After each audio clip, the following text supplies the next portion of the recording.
What's up, everyone? Good morning. This is the earliest I've ever done a Cohn phone, but I figure people didn't sleep last night. They're really excited. The Niners got Christian McCaffrey, and I'm thinking most Niner fans are feeling pretty good about it. I want to have this show and find out exactly how people feel. Wake up and call in if you haven't taken a shower. C'est la vie. So I'll give you guys a few minutes to get your stuff together, and I'll put down the link in a minute. But first, I want to sort of summarize my feelings about this now that I've had a night to think about it. First of all disclosure, I'm not a 49ers fan. You are. And the thing about being a fan is when a team does something drastic like this, they put you in a tough spot. Because how do you root for the team and not like such a huge deal? Because this shapes the future of the franchise, the present and the future. So I think most Niner fans are on board the way they were on board when the Niners traded 3 first-round picks for no quarterback, for the opportunity to look at quarterbacks. My job is to be skeptical.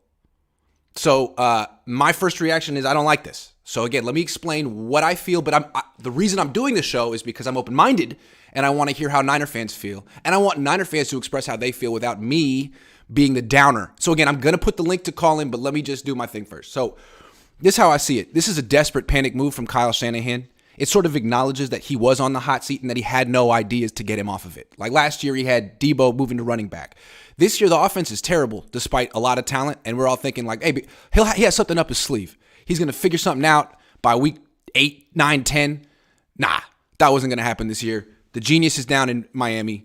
Kyle's up here with George Kittle, Brandon Ayuk, and Debo Samuel not knowing what to do because his pre-snap motion isn't working like it used to. So what does he do? He trades for a big player, big name. Christian McCaffrey. His dad coached Ed McCaffrey. So that's why Kyle did it. But at the same time, I think it's a shrewd move for Kyle because I've never seen Kyle's stock lower than it is right now. Fans, at least until this move, were out. And Jim Harbaugh's coming to town. He was going to get a king's reception, and Kyle Shanahan was going to get booed off the field if they lose to the Chiefs. Now I think fans are cool with Kyle again. They like the idea of Christian McCaffrey being here. They like the idea of him coaching McCaffrey.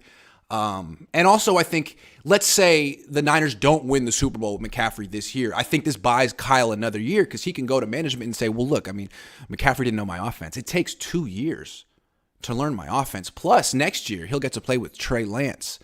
So he could sort of dangle that vision of the future in front of Jed York and get himself another year if they don't win the Super Bowl, if something bad happens. So I think this is smart for Kyle. I think he's going to get cheered. And even if they lose to the Chiefs this Sunday, if Christian McCaffrey doesn't play, Niner fans won't be upset because they'll think, oh, he's coming back next week. That's when the season starts next week. And if they do beat the Chiefs without Christian McCaffrey, oh my God, everyone's going to say the Niners are like the Super Bowl favorite. I already hear people saying the Niners are Super Bowl favorites because they got Christian McCaffrey. That's surprising to me. We'll talk about that in a second. So that's why I think it's very shrewd for Kyle. He just bought himself another year. I think this showed that he was sort of on the hot seat. Jim Harbaugh coming this weekend.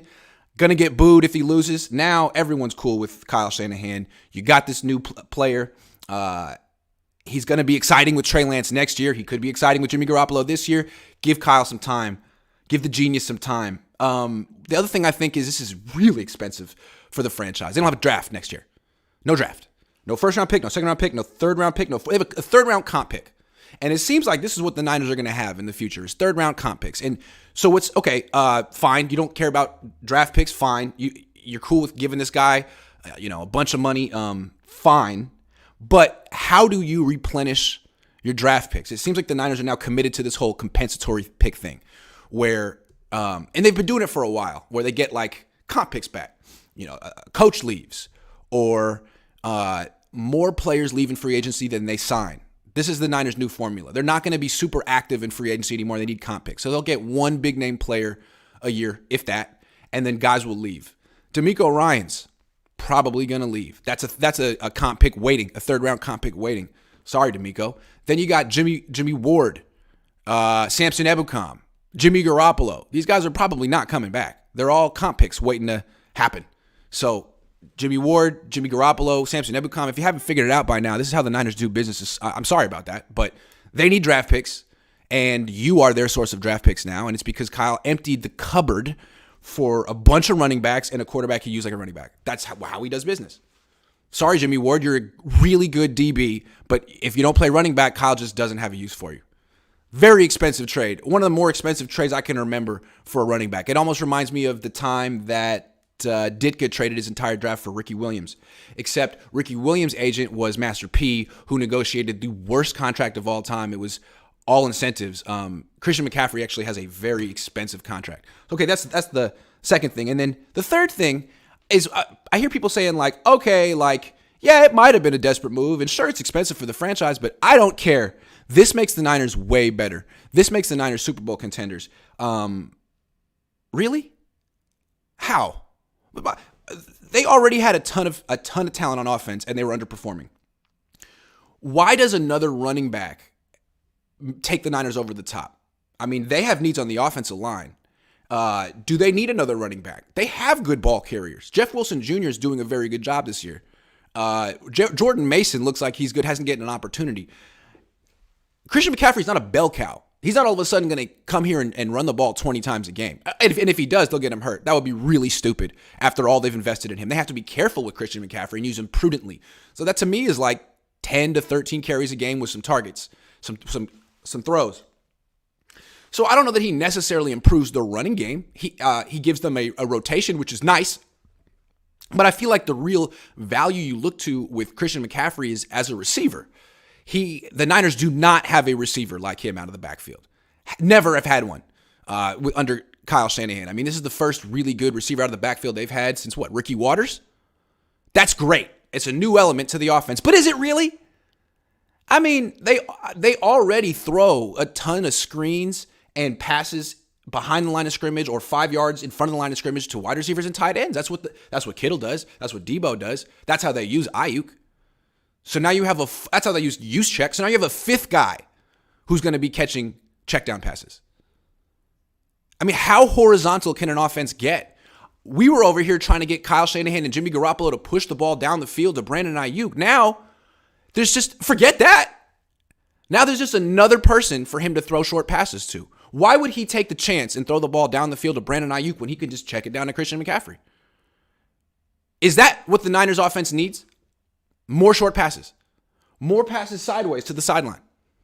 I don't see how that makes the Niners better. It gives them more of what they already have, which I guess is a way of being better. Now you have another version of Debo, except he's older. And is he older? Well, he's gotten hurt more. I just don't really see how this makes the offense better. What really would have made the team better is an offensive tackle or a center or a defensive end or a corner. But another running back, I mean, I thought that was one of the stronger positions on the team. A receiver out of the backfield, great. But a receiver in the flat who gets yak, that's the strength of the team. They already have guys who do that. And the problem with the offense, I think, is that it's too constricted. No matter who the talent is on offense, they have a lot. Debo, Ayuk, Kittle. Defenses know the ball's not going down the field. So they just constrict the field. And these yak artists have to break 17 tackles to get into the secondary. So maybe I'm all wrong, and Christian McCaffrey is going to unlock a underperforming offense. But to me, this just puts more pressure on Kyle. Now you have an offense that people say is the most stacked offense in the league. Can you get it to rank top 10? Can you get it to average more than 20 points a game? Because to me, this doesn't necessarily change your formula. You still have the same weaknesses, the same strengths. You just have more of the same strengths. So is this gonna make your pre-snap motion work?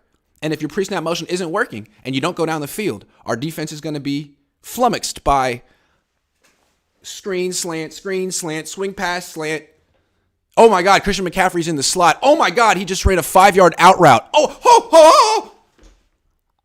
Kyle's going to have to me, this is a substitute for a new idea. He's like, I don't have new ideas. My new idea guy's in Miami. I'm going to bring in a new player. That's great. He's good. Can you keep him healthy? And can you do something new with your offense? That's all I want to know. So now I'm going to drop the link. I'm going to take some super chats, and then I will take your calls because I'm being negative, and I know you guys like this. So I'd love to hear why you like it. And if you don't like it, I'd love to hear that too because I don't like being on my own. Lil Lord Stewie says Debo 2.0. Oh, okay. So that's how you see it. Great. I hope he is. Desmond says it's a hard pill to swallow because the competition was too high for an oft. injured player. You called it 2 days ago that SF would trade for him. It just seems like really expensive. There is no excuse now. If he doesn't do something with the offense now, he doesn't need to be here. The problem is he just bought himself another year. You know he did. He's going to say, oh, he didn't know my system, or wait till he gets to play with Trey. Niners don't pick well in the first 3 rounds, says Rico. It's good to have those assets. You could have traded it for something else, but you put it on another running back. Anthony Cook says, will CMC speak with the media today? Also, why do we trade to get some picks back? He might talk to the media today. I'll be there. Kyle will talk to the media today. We will see. I don't even know if he's going to be on the practice field. I wouldn't expect he's going to play this weekend. That seems ambitious. With all the weapons Kyle already has, this trade will only equate to more wasted talent. Kyle has to go. To me, this just ups the ante on him, dude. You need to produce now. James says this trade serves 2 benefits. First, we get him. Second, the Rams didn't. That's true. Also, this guy fits Jimmy's skill set, so you can't blame Jimmy if this doesn't work out. It's on Kyle. Callie Tremor says regarding the comp picks, are they all third-round comp picks for players and coaches that leave? No. Only the highest paid guys who leave get those. I think it's the coaches who are not white get the third-round comp, and players who get like $16 million a year. My fear is they'll go from 14 points to 17 points a game. Yeah, maybe they can get to 20 now that they have Christian McCaffrey. Just a few more, and then I'll get to the calls. Chris says, best job security move ever. Who will want to coach a GM team with no draft in their first season? Yeah. How do you move on from a coach and hire someone else? And he's like, well, I want to sort of build this team my way, which I have there's no picks though. Sorry. Flav says CMC either will get injured or will have a complete resurgence with this fresh start. But this trade makes more sense than the trade ever did.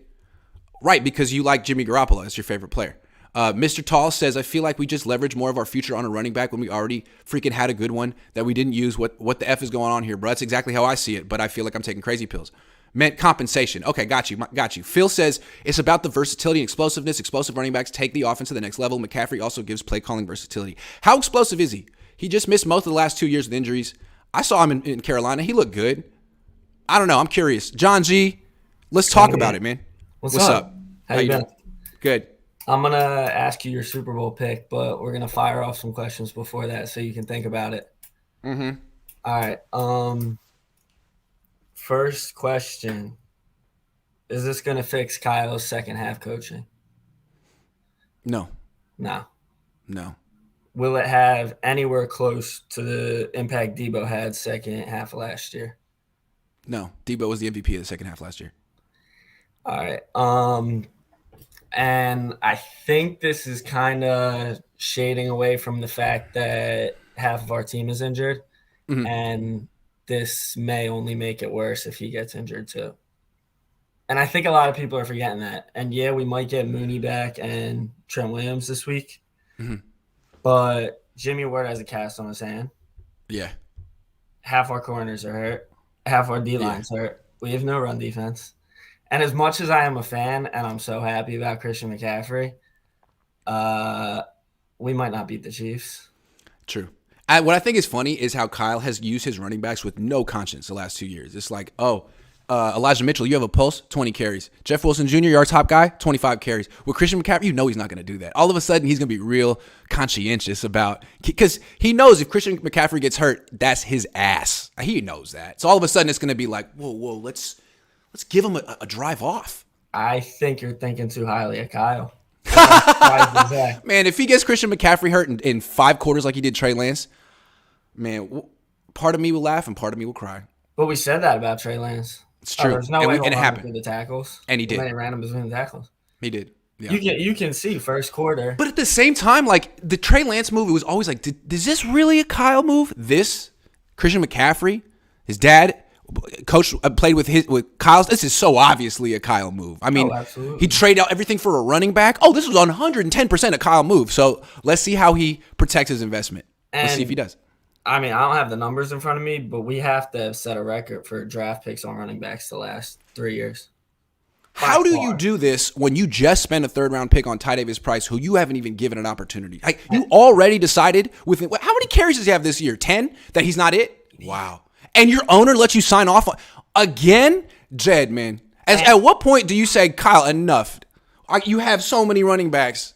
But okay. And Trey Sermon? No, but I think Jed likes it. Like, this guy's a star. He's a name. He's from Stanford. You know what I'm saying?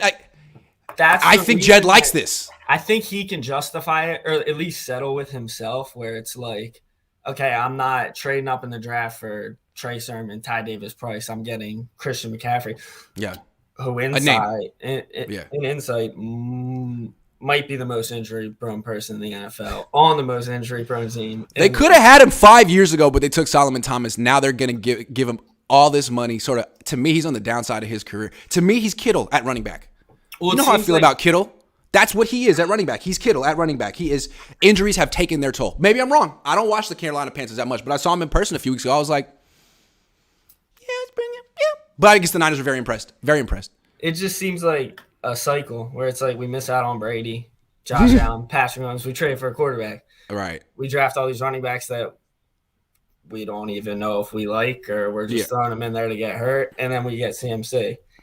And then I guess this kind of impacts Brandon Ayuk down the line if we're going. That's what I'm saying. Well, it impacts him this year because he was struggling to get like 4 targets a game, and now it's probably going to go down. Yeah. It'll be John, I got to take a bunch of calls today, man, but thanks for leading us off. Good stuff, dude. Yep. All right, man. Peace. Gold-Blooded says, concerned about CMC injuries. Was it all because the turf in Carolina? Turf killed our guys. Intrigued about CMC and Lance in the backfield. I don't know. He seems like a very muscled-up, smaller man, kind of like Kittle, a guy who pumped himself up, had a great early 20s, and then injuries happened, and then what are the late 20s going to look like? Are you going to be as explosive? That is my question with Christian McCaffrey. He's had some serious injuries. Mr. Tall says, how about throw down field and trade for O-line and actual weakness in the team, maybe a corner? No, you need as many running backs as possible. That's the rule in this team.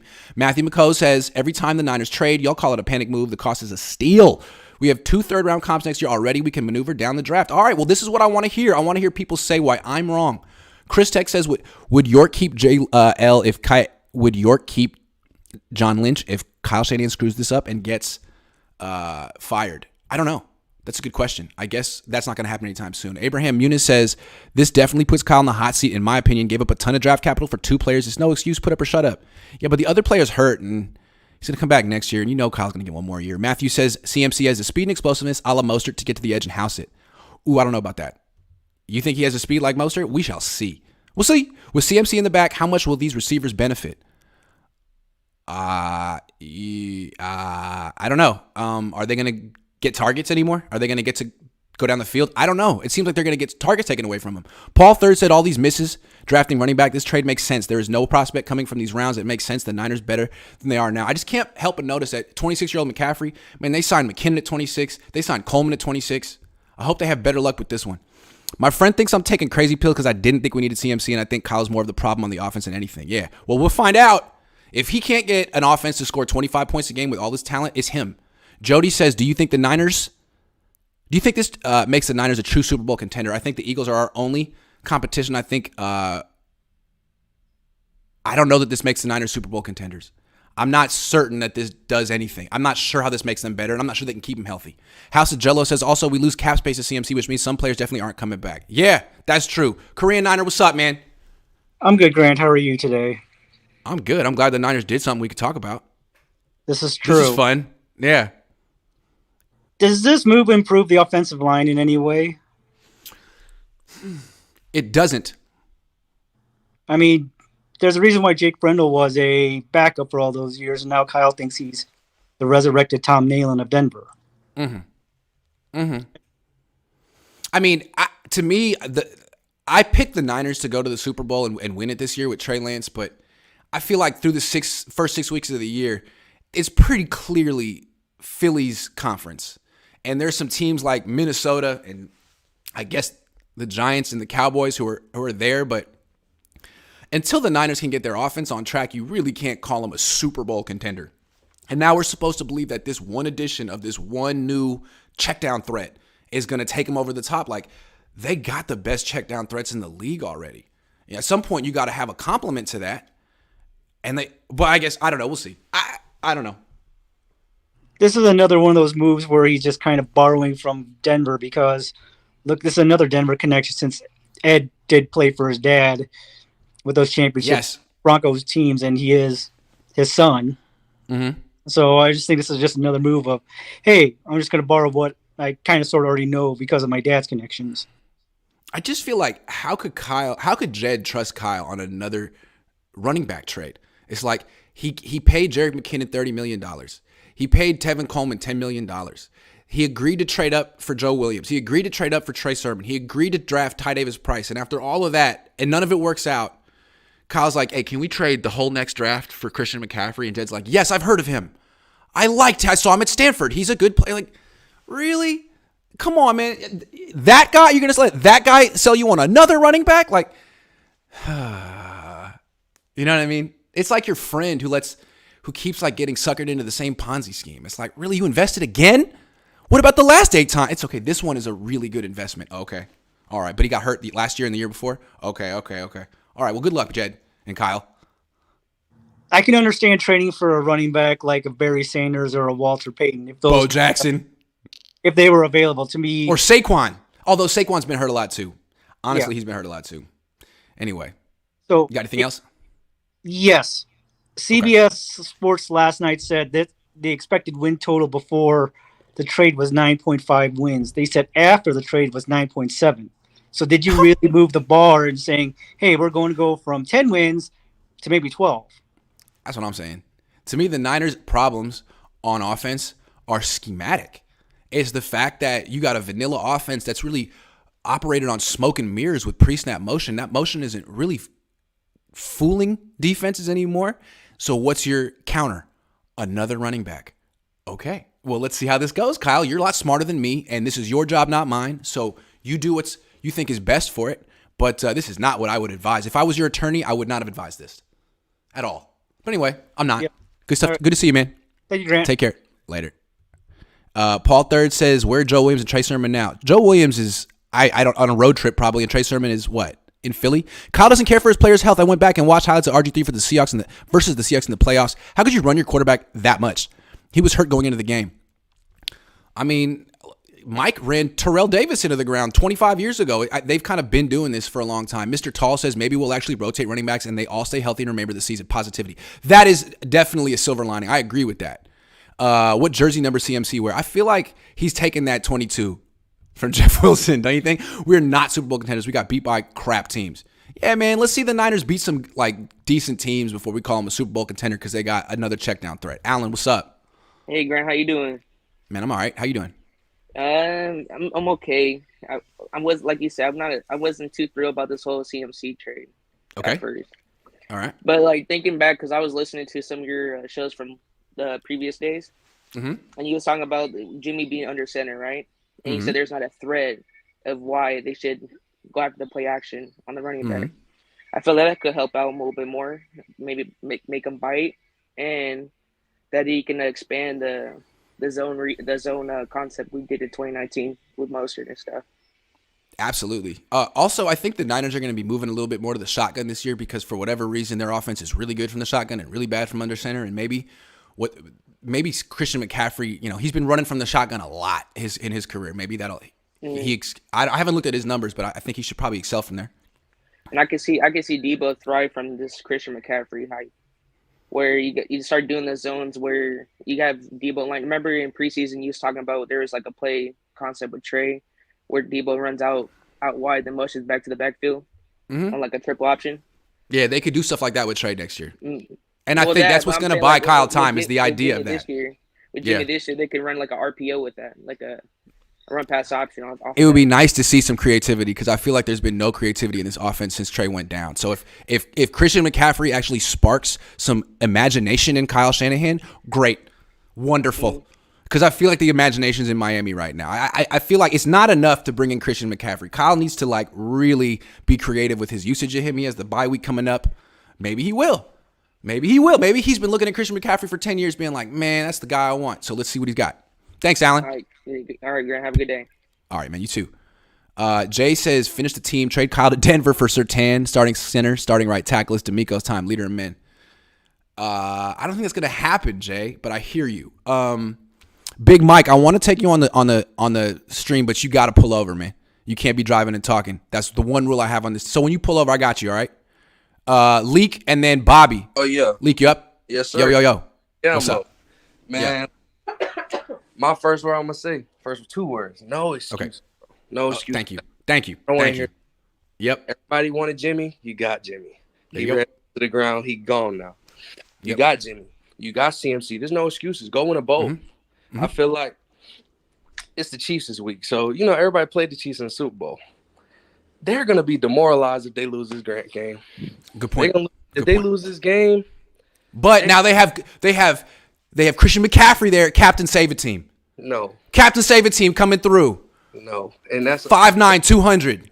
Everybody think he's going to save him. It's a running back. We had 5 of them already, and that he only ran Jeff Wilson, and he took Tevin Coleman off the street. But the Niners do a good job of keeping their running backs healthy, Leak. You're being negative. No, they don't. And Chris McCaffrey is an injury-prone running back. If he get hurt again, I don't know, man. I just feel like, and then speaking on that Ayuk thing, they can't let Ayuk go. Yeah, Debo good. Ayuk, that game breaker. He's going to change the game once Trey get in the lineup. He can't do nothing with Jimmy over the middle throwing picks. It's just not going to work. No. But it's just no excuses. That's my biggest thing. Like, I don't want to hear nothing. Go get a ring. Yeah. That's the big. Go get a ring, bro. Nobody cares about anything that's going on. You can't win a ring, blow it up. Because the way they did this, like, they have no more moves to make. No more. This is it. This is the last move. You have no draft next year. Win the Super Bowl. Win the Super Bowl. If you need something else, you can't get it. You got no cap space. You got no draft picks. This is your team. You made your all-in move. And that's why it feels desperate. Like, teams don't usually go all in like that. At 3-3, you got nothing else you can do. A running back who's 26? He's not Bo Jackson. Yeah, he's not Roger Craig. He's good, but he hasn't been great in like 3 years. Okay. But he's been gone from injury though. Like I can see if he was in there consistently producing. Yes, he was a 2,000-yard back. He's no longer a 2,000-yard back. He's trying to get there, but you trade him for a running back that's almost outside his prime. You wasted a second, third, and fourth round pick of next year's draft for a running back that's almost washed up. I don't get it. Kyle ain't making the right moves. He losing a screw. He think his last name gonna save him, and it's not. You got to win ball games. You got to win bowls. Our freaking franchise is historic. What are we doing? He just flailing around on offense looking for an answer. Maybe this is it, man. Lee, good call. Appreciate it. Appreciate it, man. Later. Big Mike, you're next. You pulled over? Looks like you're almost pulled over. He's in the process. CMC, Debo, Kittle, Ayuk, who are you going to guard? I don't know. I'm not guarding past 15 yards down the field, though. Just saying. They got to prove that they want to put the ball down the field. Last one, because I'm at work. LOL. I hope it works out with CMC, and I hope it adds something to our offense. But if it doesn't, and the Niners don't win a Super Bowl, then Kyle should be fired. Yeah, but it's hard to fire a coach and hire another one and say, hey, man, you got no cap space, no draft picks. Go get him. It is a good team, though. Joey says Debo and CMC going to mask Jimmy's weaknesses. I see huge upside for this offense. Only $1 million injury guarantee for CMC. All right, Joey. Hope you're right. It's exciting. I'm excited to see what it looks like. Jerry says if you win a Super Bowl, you don't even have cap space. Yeah, that's true. All right, Big Mike waiting on Big Mike. Bobby, what's up, Bobby? Hey, what's up, Grant? I wanted to call. I'm a little torn on the offense and why it's struggling. To me, I think it's more execution than schematic. Even going back to the Denver game, right? We've got a lot of points left on the board, either with missed reads, missed throws, and things like that. And then we've had a lot of drops a couple weeks. I think it's pretty close. I hate the 3rd-and-1 run calls, and the lack of urgency on the offense. But I think that we have deep shots down the field if Jimmy sees them or hits them or we catch them. So I'm not completely off the Shanahan. I think his offense is great. I think sometimes his play calling is shit, and that's the crazy part. That's fair. But let me tell you what I'm talking about with this motion thing. So I mean, it's like when the motion is working, I think a lot of times it leads to the big runs you see. Like someone's out of a gap, and all of a sudden the Niners have this random 50-yard run for a touchdown. They've had a few of those this year with Jeff Wilson Jr., but when they're rolling, they get one of those a game. 2019, Mostert repeatedly, and then Debo last year. I feel like you're seeing less of that, and maybe we'll see more with Christian McCaffrey, but that's what I'm talking. And yes, there is an execution issue. It's never just one thing. Yeah. But if your best thing is let me dial up this shot play to Ray because no one's expecting it. You got to stop that because now you got 5 premium weapons, and your calls need to be going to those 5 guys, not Warner.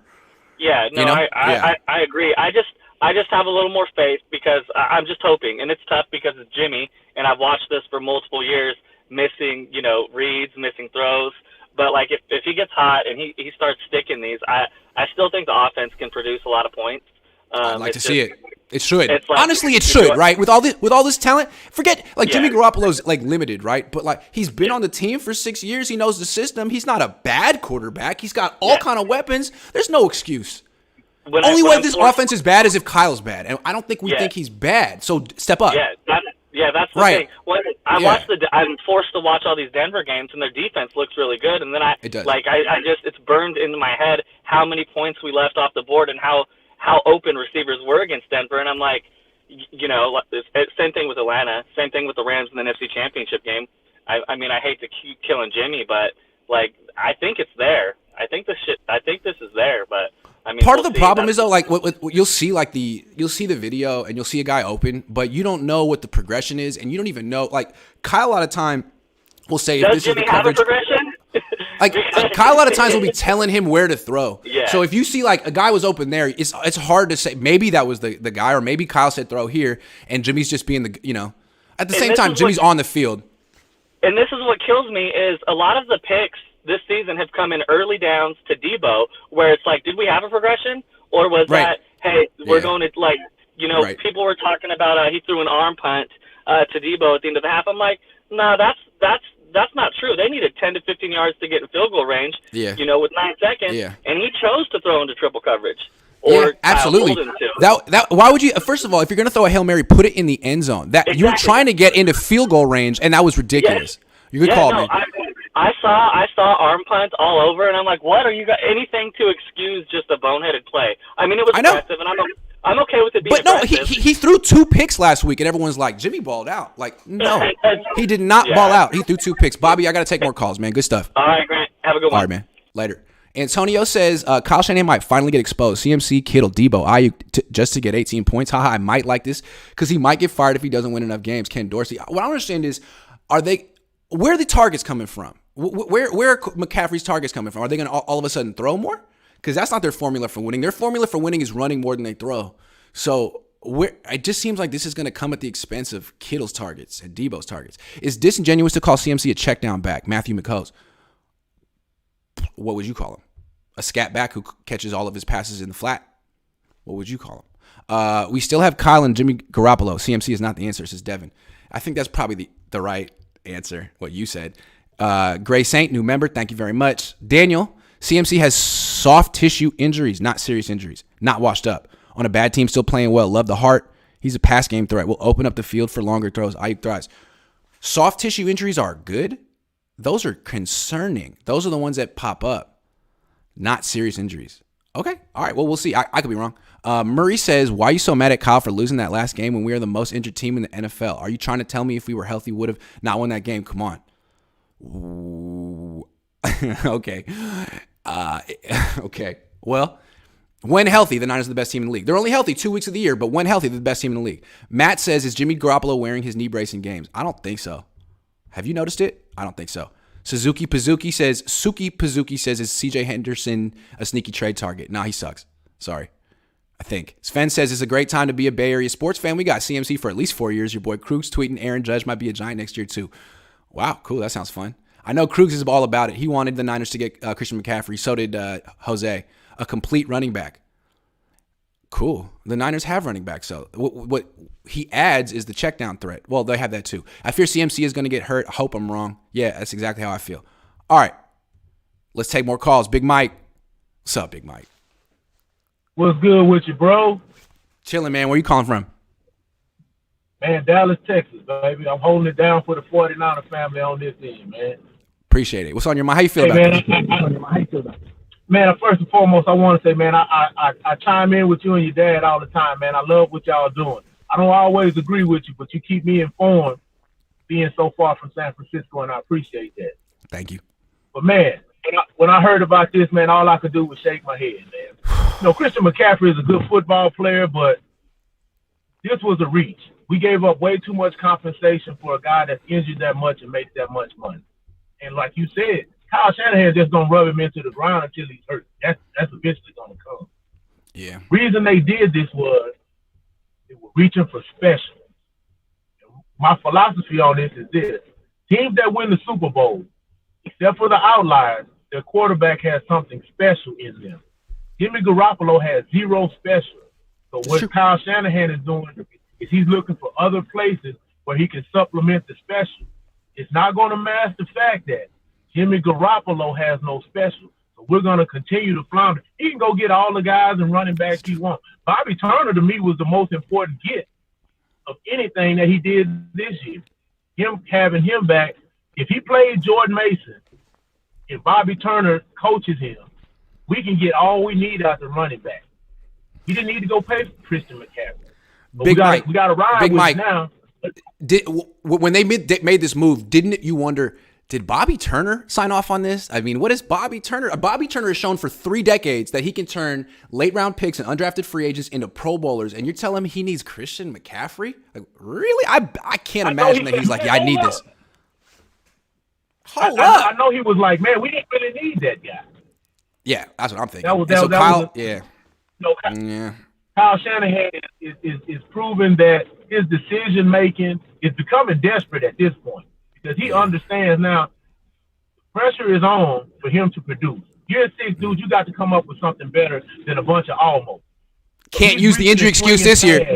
Can't use the injury excuse this year, baby. Go get Christian. Yep. No, sir. Yeah. He knows his feet are to the fire, and so he's just reaching and grasping for straws. For our sake, I'm hoping that this works out, but I'm highly skeptical of it, man. Hey, I love you, man. I'm getting ready to go to work, dude. Keep doing what you're doing, bro.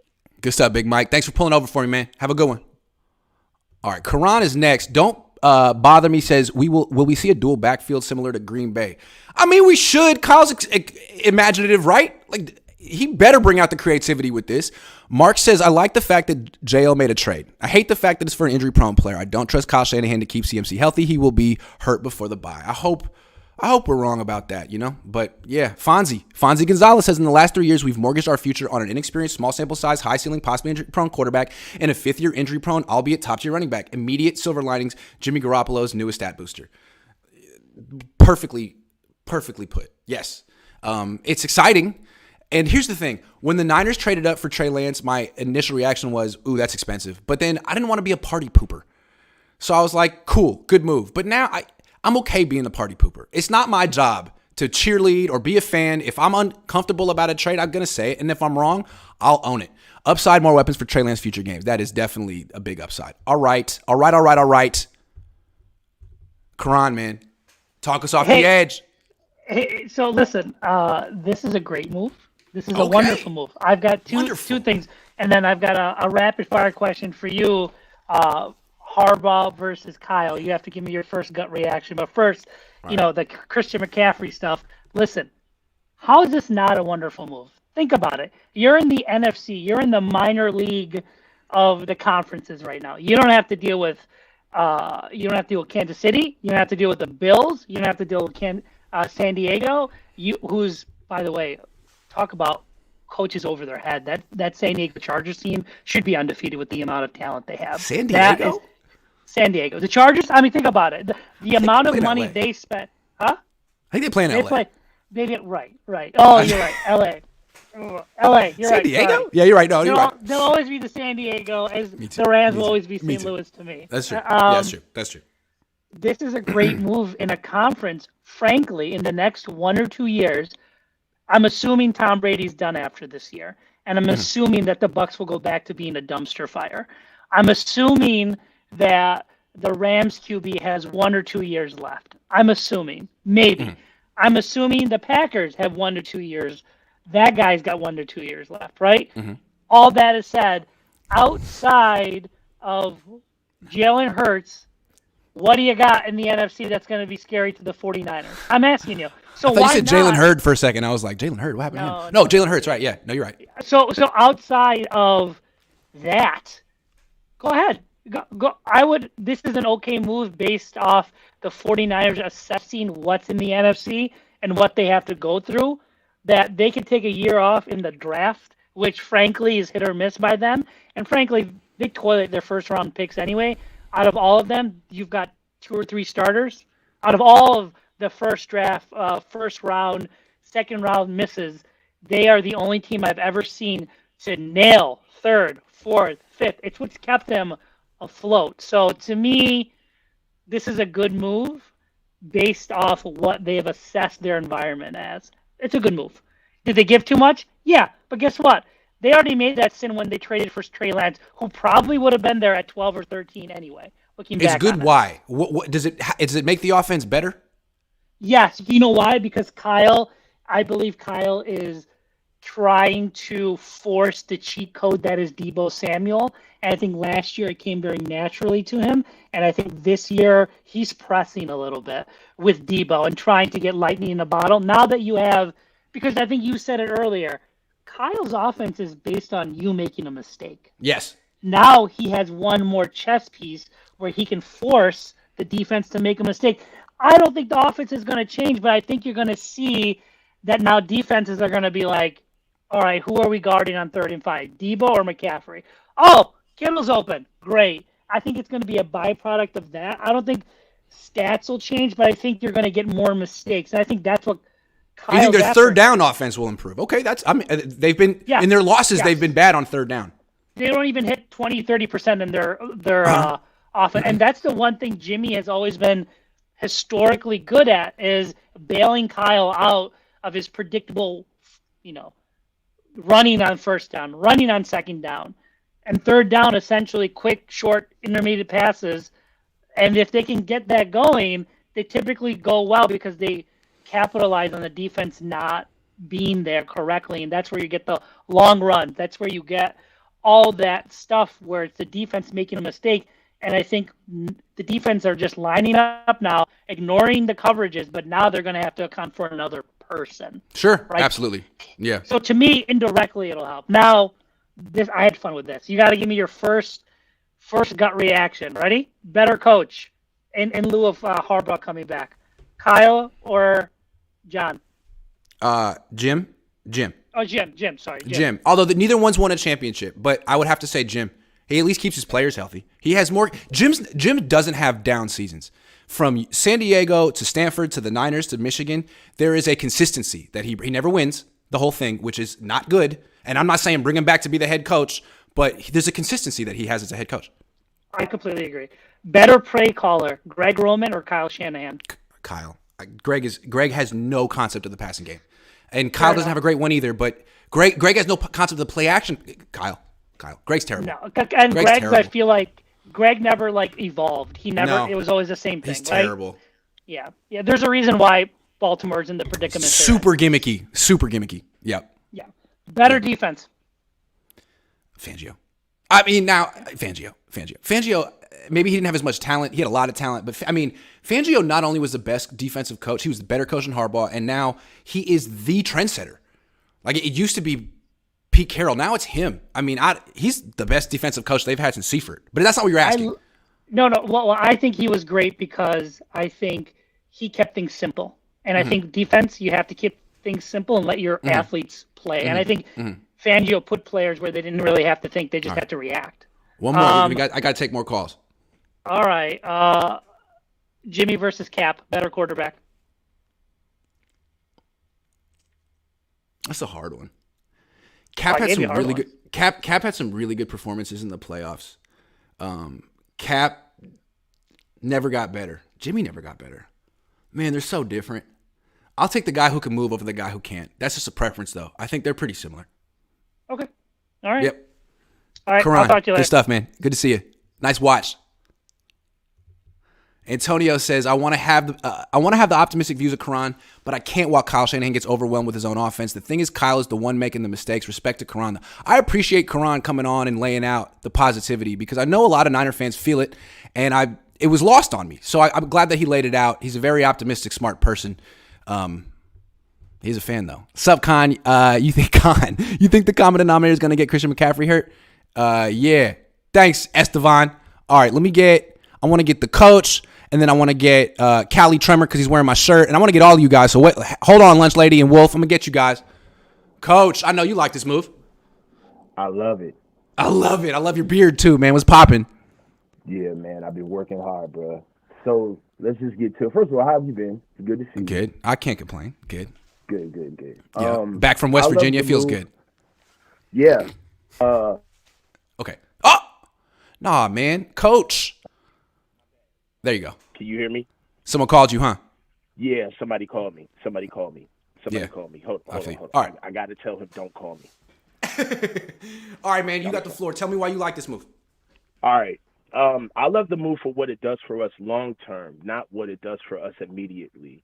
Obviously, we're going to get caught up in what the season does for us, but we just have to not understand where we were 24 hours before this move. We have a backup quarterback in Jimmy. He's our backup, guys. Okay, I understand that we want to run back the hands of time, but for what it is, he was our hurt former starting player who was our backup and not fully prepared for the season. You know what I'm saying? Fully prepared for the season. Right. Those were the reasons why we were saying we were losing some of those games.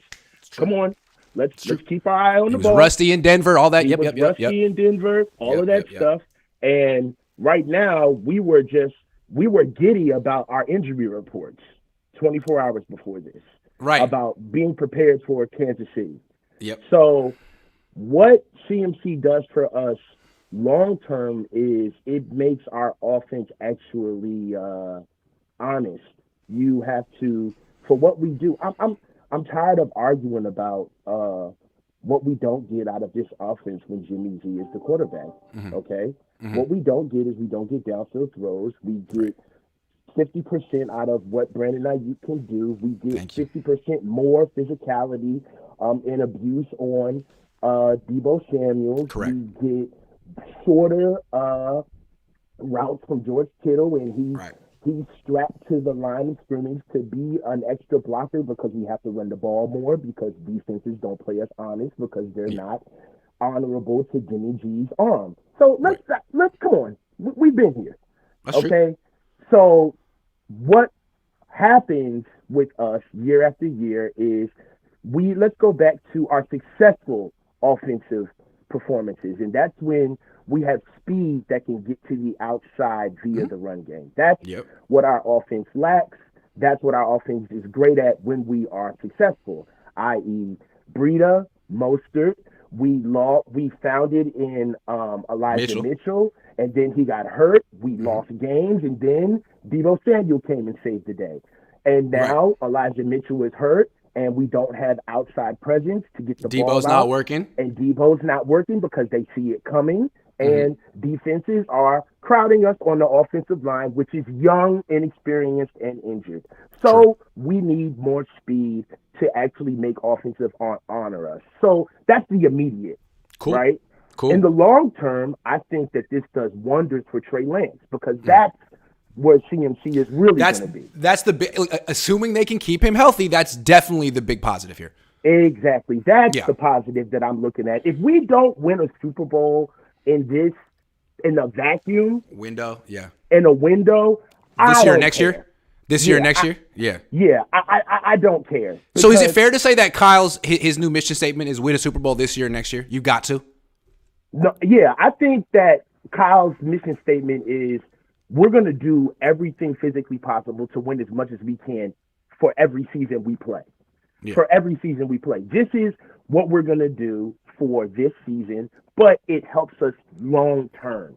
He's not going to go on free. This isn't a Von Miller deal where we get him and then he's out the door and we gave up picks because of him. That's not what this is. He's going to be. See, I actually would have liked this deal if that's what it was. If they'd given up just a third and a fourth and they were like, you know what, we may keep him long term, but we reserve the right for this to be a 1-year rental, I'd be like, okay, that's smart because he's a running back and you don't even know if you're going to keep him healthy the whole year. But this is, it's not. I mean, it's a huge risk. But I mean, you got to respect him for at least taking a swing.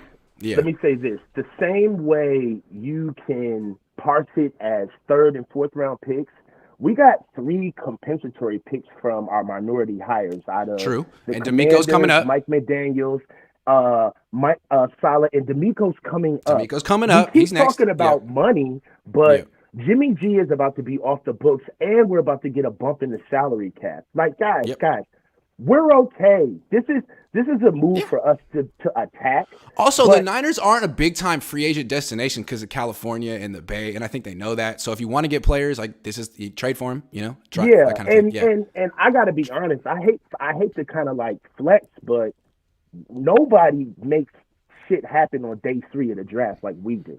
Fair. And no one throws away day 1 and day 2 picks like the Niners do. So in that sense, I mean, yeah, I got you. You know what I'm saying? So just keep them healthy, Kyle. Just keep them healthy, man, and then you're good. I get it. Yes, all of the elephants in the room, the health. They gotta win now. They got everything. Yeah. No excuses. But ultimately, what I see is, if we're being practical, what I see is Kyle and John sitting down and saying, "Look, we can't do this again. All right, are we really gonna be Elijah Mitchell injury from stalling the offense again?" Yeah. You know what I'm saying? And I think this is a good move. And, we got different demons because we have a loaded roster. We're not a team that every team uses their picks differently to get done what they need to get done to win. And we're using our picks to solidify our team because we already have a team. But all I'm saying, though, is like the question is, why are the Niners so injury prone? Well, you see, they just traded so much for a guy who has an injury history. Clearly, they don't care about availability or durability. Like, they care about speed and explosion, and they feel if you get hurt, man, that's football. You can't predict it. So if you have that attitude, you're going to be injured a lot. Doesn't mean that Christian McCaffrey's going to get injured, but I feel like this is just a microcosm of how the Niners do business. Well, let me just say this. There's a guy on YouTube in Baltimore who's saying the same thing. There's a guy on YouTube and another team who's saying the same thing. Their injuries happen, man. I mean, and they happen all the time. It's just that they happen to the Niners more than the rest of the league most of the time. Say that again? It's just that they happen to the Niners more than the rest of the league most of the time. Like this year, they have the most injuries. Two years ago, they had the most injuries. Well, I'm going to be honest with you. You can't love the calling card of our team and get upset at the fact that we get injured. The calling card of the team is to be physical, right? We are. But to me, but hold on. So Harbaugh had a physical team too, but I was there for those training camps. He really trained those people to be physical and tough. Kyle's training camps are training you to be fast and explosive. Fast and explosive. 90-minute practices, a lot of running, not a lot of contact. At least that's the way I see it. So it's like you want to be that physical team. Yeah. Those teams were also physical in a physical league too. That's true. I don't know how much the CBA has changed in the last 10 years. I know there's been a new collective bargaining agreement. Maybe you can't practice for 2 hours and 45 minutes in training. I think you can, though. Because the way I always see it is like, look, you're preparing for football games. Those are 3-hour games. You need to have 3-hour practices. Kyle's 90-minute practices. And then he comes up week 1 and the team falls apart in the second half. It's like, dude, that's why Harbaugh had 3-hour practices every day. I mean, I'm no expert. I just watched how he did it. You upset. I'm going to say something that's going to make you upset. For all of the people that talk about the players that Coach Kocurek, what he does with all of the players on defensive line, I think that Kyle's like, you know what? I don't get enough credit for what I do with all of these backs that we just find out of nowhere. You know what I'm saying? Like I get bashed for not turning 3rd-round picks into bell cow backs. Yeah. Maybe it's time that I get a guy. Maybe I get a guy now. Yeah. You know what I'm saying? Kyle Shanahan, you're a genius. Christian McCaffrey, you're the greatest. Let's see something exciting because this offense has been super stale, and I'm in favor of exciting offense. Let's see it. I want to see it. Yeah, stuff, Coach. I'm excited for the season, man. It was good to see you, man. Great. Sorry I didn't do the Cohn phone last couple of weeks. I was in West Virginia. It's terrifying. If you're from West Virginia, I take it back. But bro, I'm on location. I'm working. So we're good. Dude, I'm from Oakland, and like there's some rough neighborhoods in Oakland. And I've never been as scared walking into a bar as I walked in just some random bar in West Virginia. Everyone looked at you like, "Oh, you're not from West Virginia." I'm like, "Yep, I was leaving. Sorry, I took a wrong turn." I went to Marshall University in Huntington, West Virginia. Oh, so okay, I was there for 5 years. So you know. Oh yeah, it's a different type of breed up in West Virginia. Everyone wearing camo inside, like they just about to start hunting. I'm like, "Am I? You hunting me?" Oh no, camo is formal wear in West Virginia. Yeah, that's what I was like. Whoa, we were inside, guys. Good stuff, man. Later. All right, bro. Peace. Hey, if you're from West Virginia, I take it back. Everyone was very nice to me in West Virginia. It was jarring. Gray Saint said, high risk, high reward move. If healthy, the picks will be well worth it. Debo and Christian equals defensive confusion. If injured, John Lynch looking for a job next year. Hoping team next. John Lynch looking for a job next? That's rough. This is on John? This is such a Kyle move. CMC will allow Trey to play quarterback. No, everyone has to play running back in this team. It's a rule. Yak Francisco 49ers. This is the way. They got another yak, bro. Timing of the trade is funny with Harbaugh coming to town. It does, right? It changes the conversation. Do you think CMC will give us instant results on Sunday? I don't think he's playing on Sunday. I don't think it'd be the smart move. Vinny C says, how many extra first downs per game is CMC going to get you on his talent alone? Will that be enough to win close games? If yes, then I'm happy. I don't know. 3. 2.5. I don't know. We will see. But it's an interesting way to look at it. One more. Ricky. Grant, I know it's early to ask. When's the next Cohn phone? I want to share my thoughts after the Chiefs game, regardless if we win or lose. Maybe I can do one Tuesday. I'll do one Tuesday after I like an afternoon after I the Cohn zone with my dad. I'll do a Cohn zone and a Cohn phone back to back. How about that? All right, I want to get the lunch lady, Wolf Lizama, Callie Tremor in that order, and then New York Nick, Christian, Tristan. Stick with me because I ain't got nowhere to be for a while. So stick with me, lunch lady. Yo, what's up, Grant? How you doing? How you doing, man? Good to see you. Just at work, making delicious food for all the little kids. Good. I appreciate it. Someone's got to do it. God's work. For real, bro. Hey, man, I got a quick question and a hot take for you. Love it. First thing that came to my mind after I heard the whole Christian McCaffrey coming in thing, I was like, oh, my God, this is so awesome. But then I heard his salary cap number for next year. So immediately, what does this mean for Brandon Ayuk's future? Can they afford him? We got people coming up next year. Ayuk is under contract next year. He's under contract next year. Then they have the 5th-year option the year after that. So I feel like they can keep him for 2 more years if they want him, if they can afford him. I don't know. To me, the real question is, what does Ayuk want to be here? Because now I feel like you're taking targets. So unhappy. And I think you're taking targets away from him. Is he going to get like 3 catches a game now? I'm curious because I think he's their best player and he's not getting enough balls. No. Did you see in the Rams game, when Debo had that huge catch and run? But Ayuk laid that last block right at the goal line. Yeah. Everyone's jumping around. Did you see Ayuk just turn around and head down, just slow walk back to the sideline afterwards? Pretty much. No high five, no nothing. He was just like, all right, whatever. Everyone has their ego, man, and it's fair. He probably feels like he hasn't been featured the way he should be. If you put him on Green Bay, it'd be a whole different story. He almost went there. Anyway, what's your hot take? Hot take, though. So I don't think the Niners are done trading. They got one more coming. Tell me. They're gonna pick up Taysom Hill. Taysom Hill and have the most dynamic option offense of all time. How are they going to get Taysom Hill? What are they going to trade? With what picks? Call up New Orleans. Jimmy Garoppolo, of course. Just straight up. All the same quarterbacks hurt. You throw Garoppolo over there, get Taysom Hill back here with Christian McCaffrey and Deebo Samuel and Juszczyk, and just run option every single play with a couple passes. Instead of trading for Taysom Hill, why don't they just sign Cam? I prefer Taysom. Fair enough. At least he's in shape, right? Fair enough. Go back and make those sloppy joes, man. Good stuff. I'm on it. All right, later, man. Wolf. Hey, with the what's up? How you doing, man? Oh, with the yeah.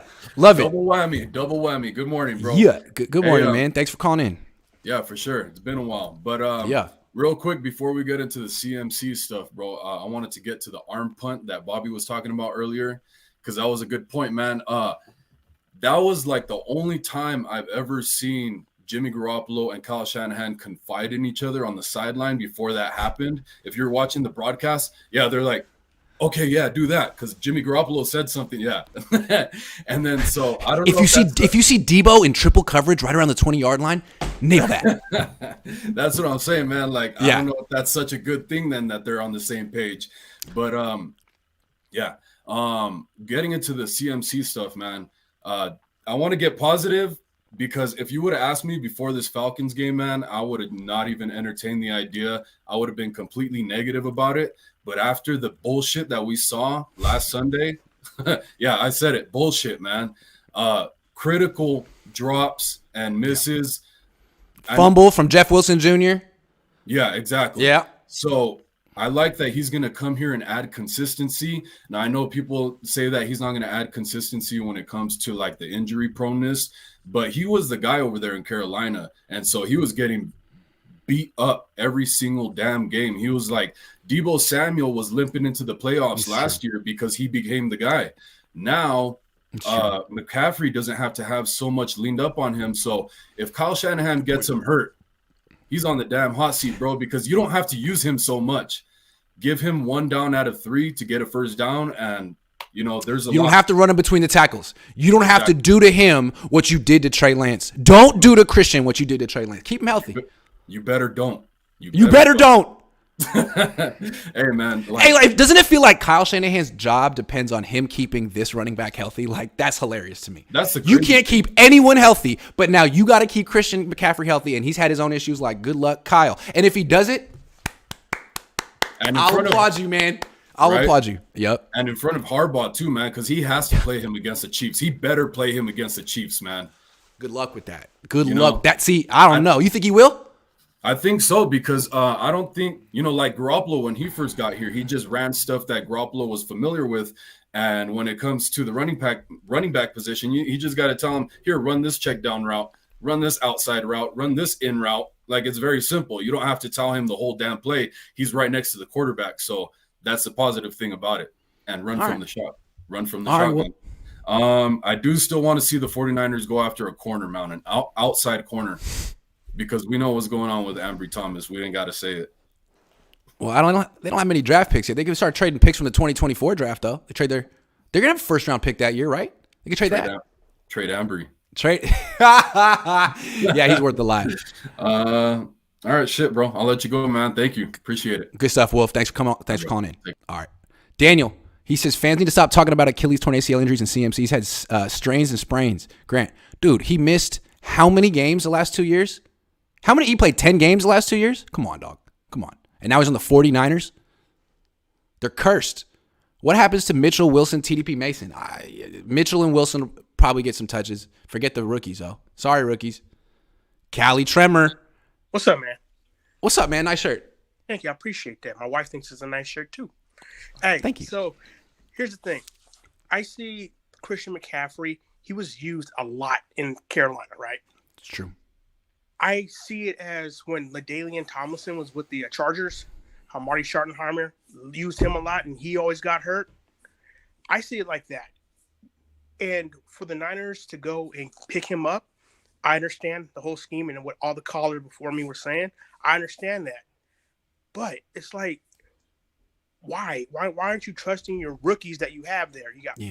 You got Mason that's there. You got Titus Price. You got all these other running backs that are there that you haven't even, popped open yet to see what they have.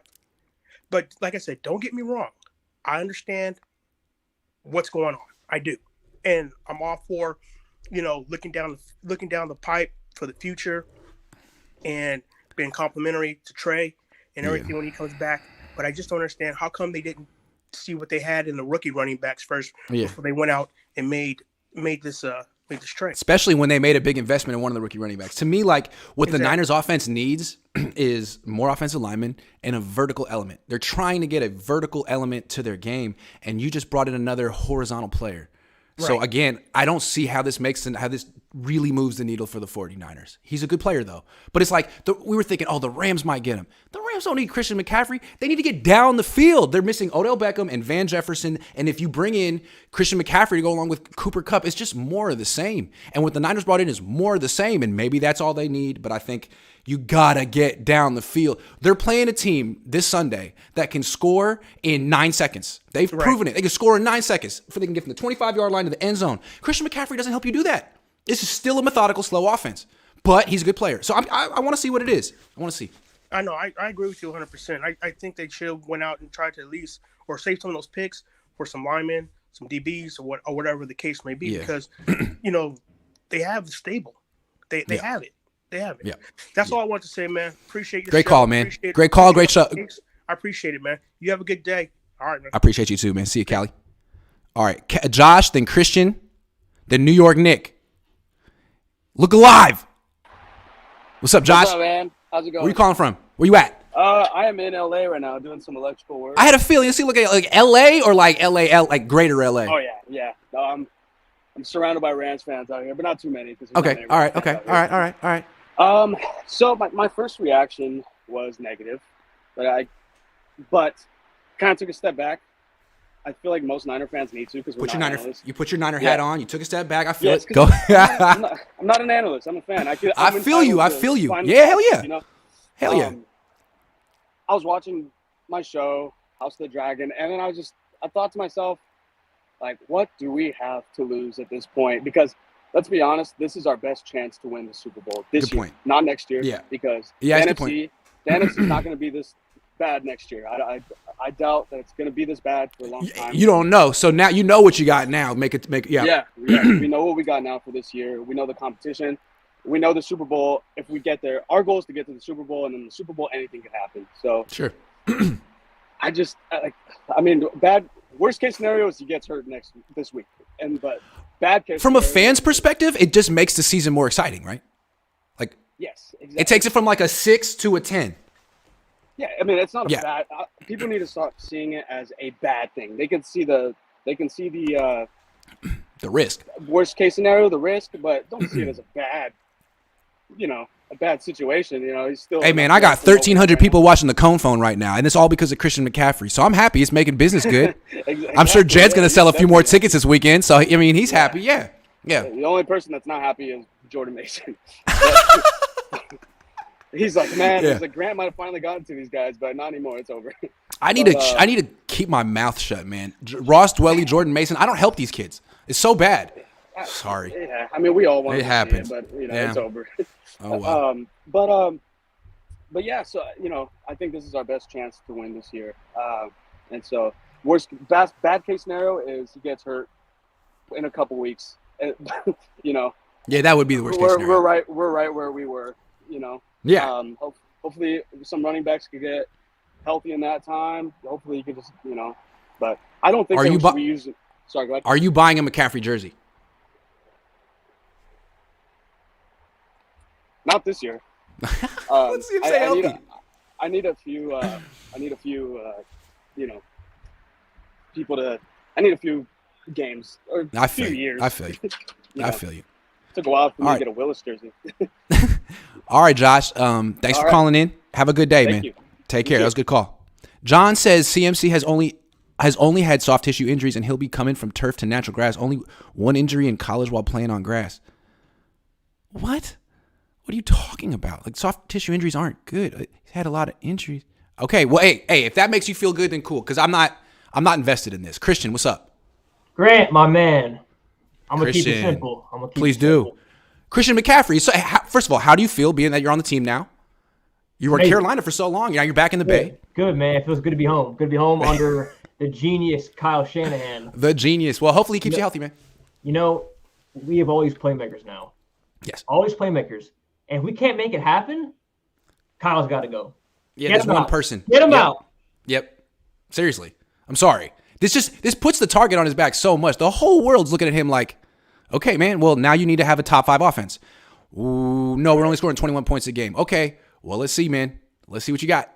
I know we have the arsonist under center, and that plays a big part into it. The line's a little banged up, but I just can't. I don't know. We always playmakers, and we can't make it happen. Then he's got to go. I don't know. That's it. To me, this is his last stand. This is his Waterloo. This is the last move he can make. Christian McCaffrey. Save his job, Christian. You're here to save Kyle's job. His offense was going down the tubes. He has no – you got to do it, man. Break 18 tackles this week. Play with no knowledge of the playbook. Try. Otherwise – all right, good job, Christian. We need you. Thank you very much. Yes, sir. Thank you. Take care. New York Nick. Good to see you again, man. How you doing? Good to see you too, brother. How are you? I'm really happy that the Niners made this move. This is great. This is what I needed. So happy. Traffic. Hell yeah. Traffic. Thank you. Thank you, John and Kyle. They're great for this stuff. They are. They're always. I mean, when Chip Kelly and Tom Sula were the coaches, the whole team was irrelevant. Now it's like people talking about it. Yep. All the time. So I share the same sentiment as Christian. And more specifically, like, as far as as the weapons are concerned, like, how can we not get it done? Mm-hmm. And more specifically, I feel like it applies, honestly, like, to the whole Ayuk thing. Like, Ayuk is, like, you didn't even try to, I feel like you haven't even, like, pulled out all the stops with the weapons you have to go and try to go and risk, like, more picks. You know what I'm saying? We built this whole team. They built this whole team on picks, on Right. picking up on getting these players on, you know. So I don't like Drake Jackson, Fred Warner, right, Debo Samuel, right, Brandon Ayuk, yeah, right, Nick Bosa, yeah, all these Nick guys, Bosa, no more. Forget right. it. Yeah. So it's like they're done. You haven't even pulled out the stops and tried to like. Dude, they just spent a 3rd round pick on Ty Davis Price. They don't know what they have in him. They don't know what they have in Jordan Mason, and they make a move like, oh, we need another running back. Right. Why don't you play some of those this week and then make the trade for McCaffrey next week once you see what you have? Because again, I don't think McCaffrey's playing in this game. It's Friday.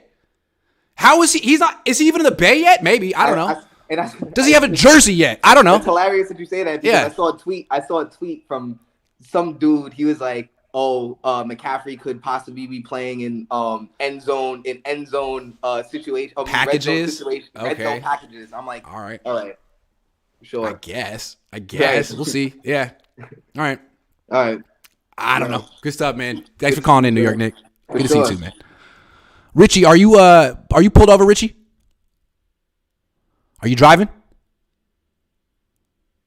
All right, I'll get you next. You pull over, I'll get you next. Voice ad agency, man. Good to see you. Grant, what the hell's going on, man? See, that's how I feel. And all these Niner fans are like, no, I see this is a great move. I'm like, okay, man, you're really drinking the Kool-Aid. And that's like part of the deal with being a fan is you drink the Kool-Aid, but just acknowledge that you are like a gallon deep in the Kool-Aid. Grant, when I woke up this morning, my text messages were on fire. Did you go to sleep before it happened? Yeah. So I'm getting texts from my friends who aren't even 49er fans. So I'm waking up, they're telling me CMC. Whatever his name is. And so I'm looking like this can't be true. So then I look, and then that's not the only surprising thing that I get. 4 picks. Four. 4. They have no draft next year. Grant, I'm not trying to be racist.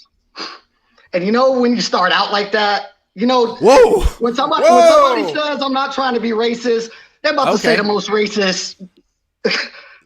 All right, just don't get me in trouble.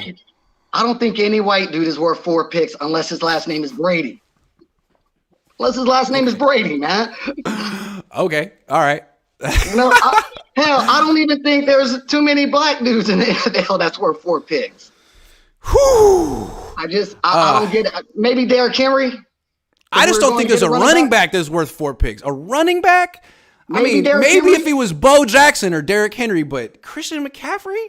Yeah, he's a good scat back. He's a really good scat back, but 4 picks? And I got to appreciate everybody that came before me as far as with the optimism, because I need that right now.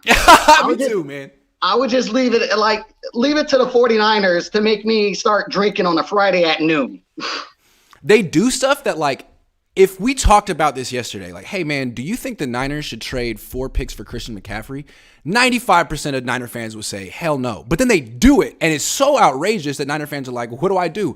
Do I continue being a fan of this team or not? And it's like, okay, well, I want to be a fan, so I like the move. Who do they consult with before they do these things? Not me.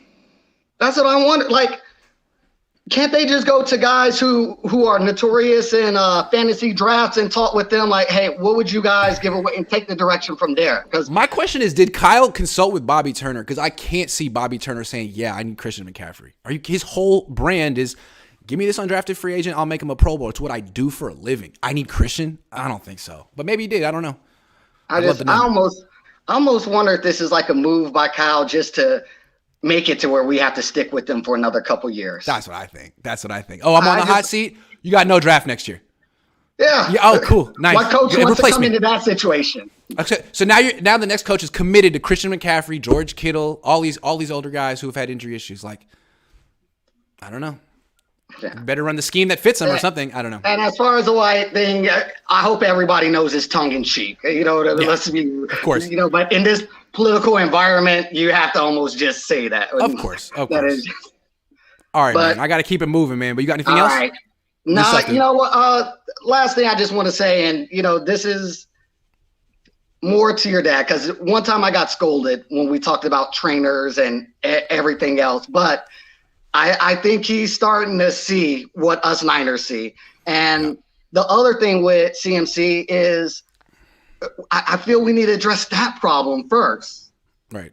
You know, we got a guy that comes from a hockey field. That's our trainer. I just. Yeah. Yeah. And now his job is to keep Christian McCaffrey healthy. Like, good luck. Yeah. All right. Have a good Friday, man. Enjoy yourself. They haven't lost yet. Peace, dude. Later. You getting a CMC jersey? No, that money is Grant's. The Niners on Madden, though. Yeah, man. If you're a check down enthusiast, you got to play with the San Francisco 49ers. Can you still play with Trey, or they not let you do that anymore? This Kool-Aid is way too sweet to drink. I'm a Niner fan. Maybe drinking the Crystal Light. I feel you, Callie. Antonio says the problem is not the picks, is the injuries on SF. Yep, that's true. That's true. James says Lynch would have drafted Buss at running back or O-line anyway. Yikes. Ryan and Jennifer Wood says, assume everyone gets healthy and we make it to the Super Bowl. If Lance is healed, you playing him. As a fan, I'm all for CMC, but we needed O-lineman. I don't think they're going to play Lance. He needed a full season of development before he got to the playoffs. I don't know. We'll see what happens. I mean, Jimmy may not. Let's see if Jimmy's healthy in January, right? They got to keep him healthy. How do I get a hold of the call-in link? It's in the description. I'll put it in the thing again. It's in the chat. Stingray probably figured Niners can't pick for crap in the first 4 rounds anyway. May as well get something. Maybe. Swan Song says adding a spoiler to a race car with a crap engine. That's funny. Maybe protect the team is strictly for Kyle, says House of Jello. Maybe. Okay, I got Richie, El Jefe, Mr. Blue Magic, and Barry a Baller. Richie. What's up, Grant? Richie. How you doing, man? What's up? How you doing, man?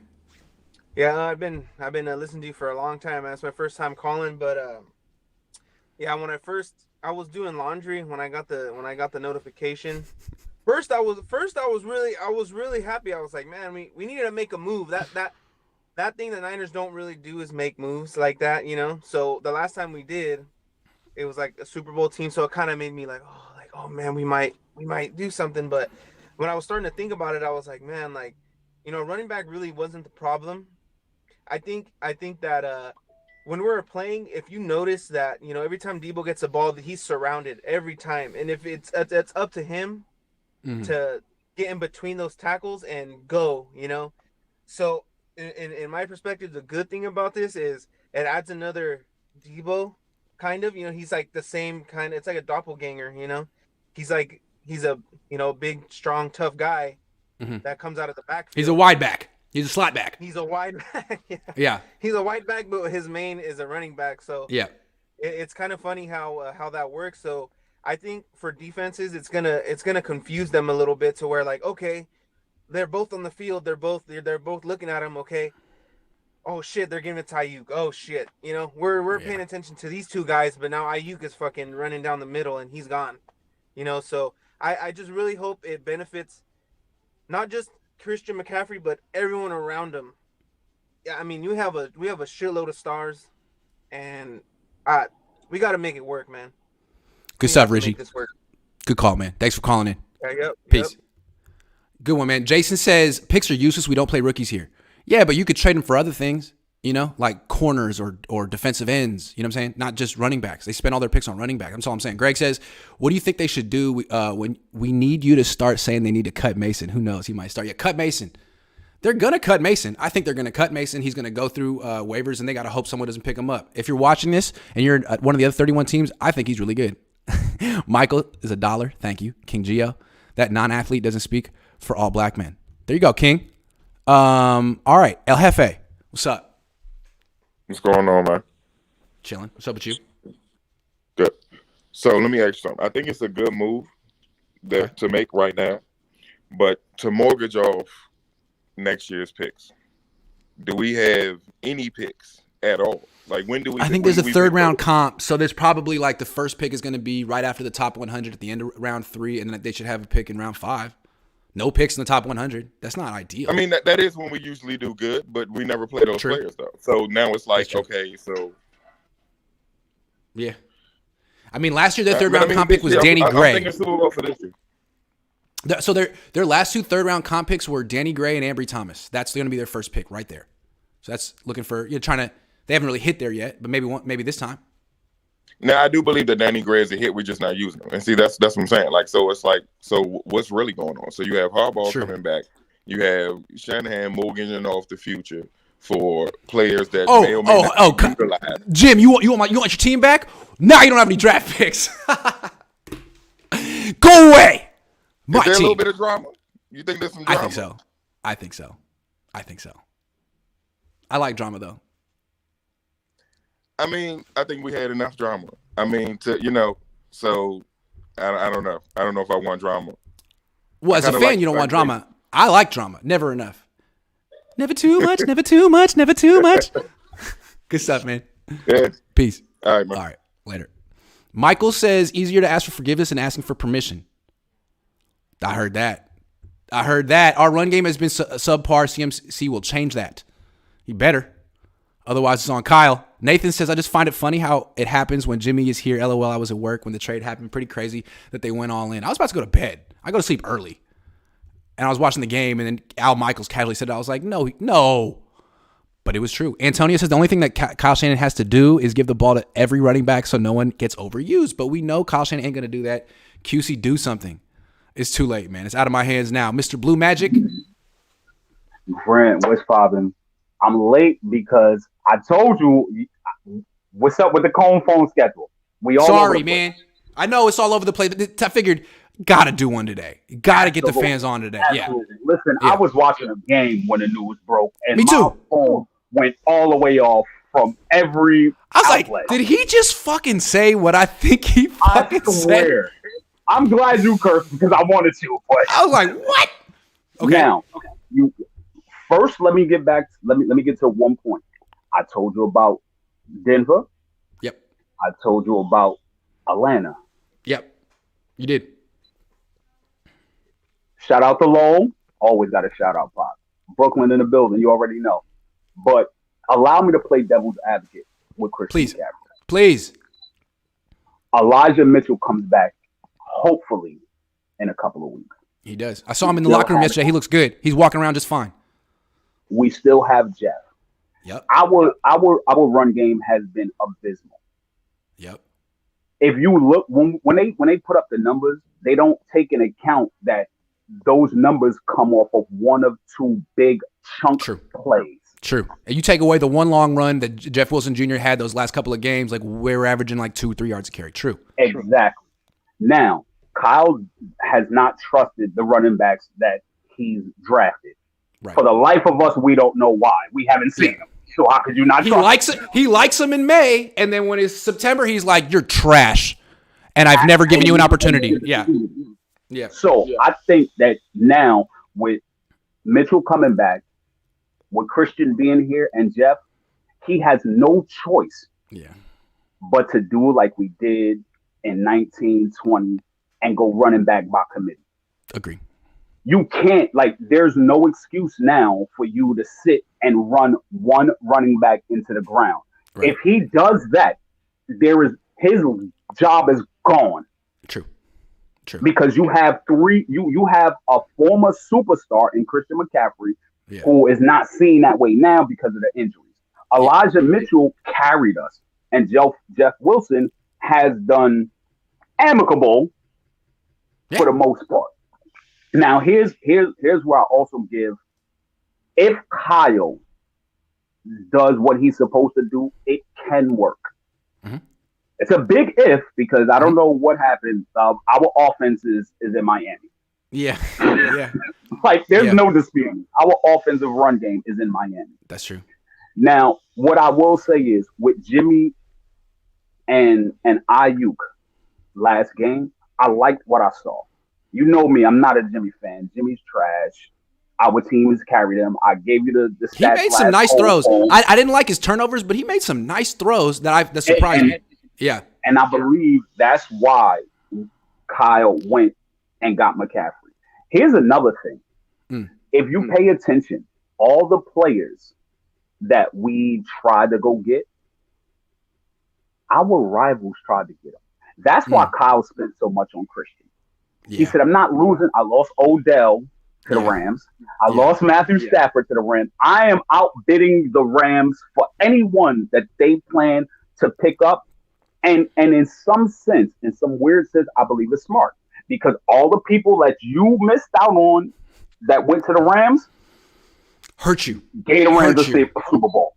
Yep. So yep. I although I hated the fact when I seen everything we gave up for him, and then I look at the history of us taking chances on quote injury prone players, I was like, it's scary. Absolutely. Yeah. But I honestly believe that Christian McCaffrey is not going to have the workload that we have been seeing from Kyle right now.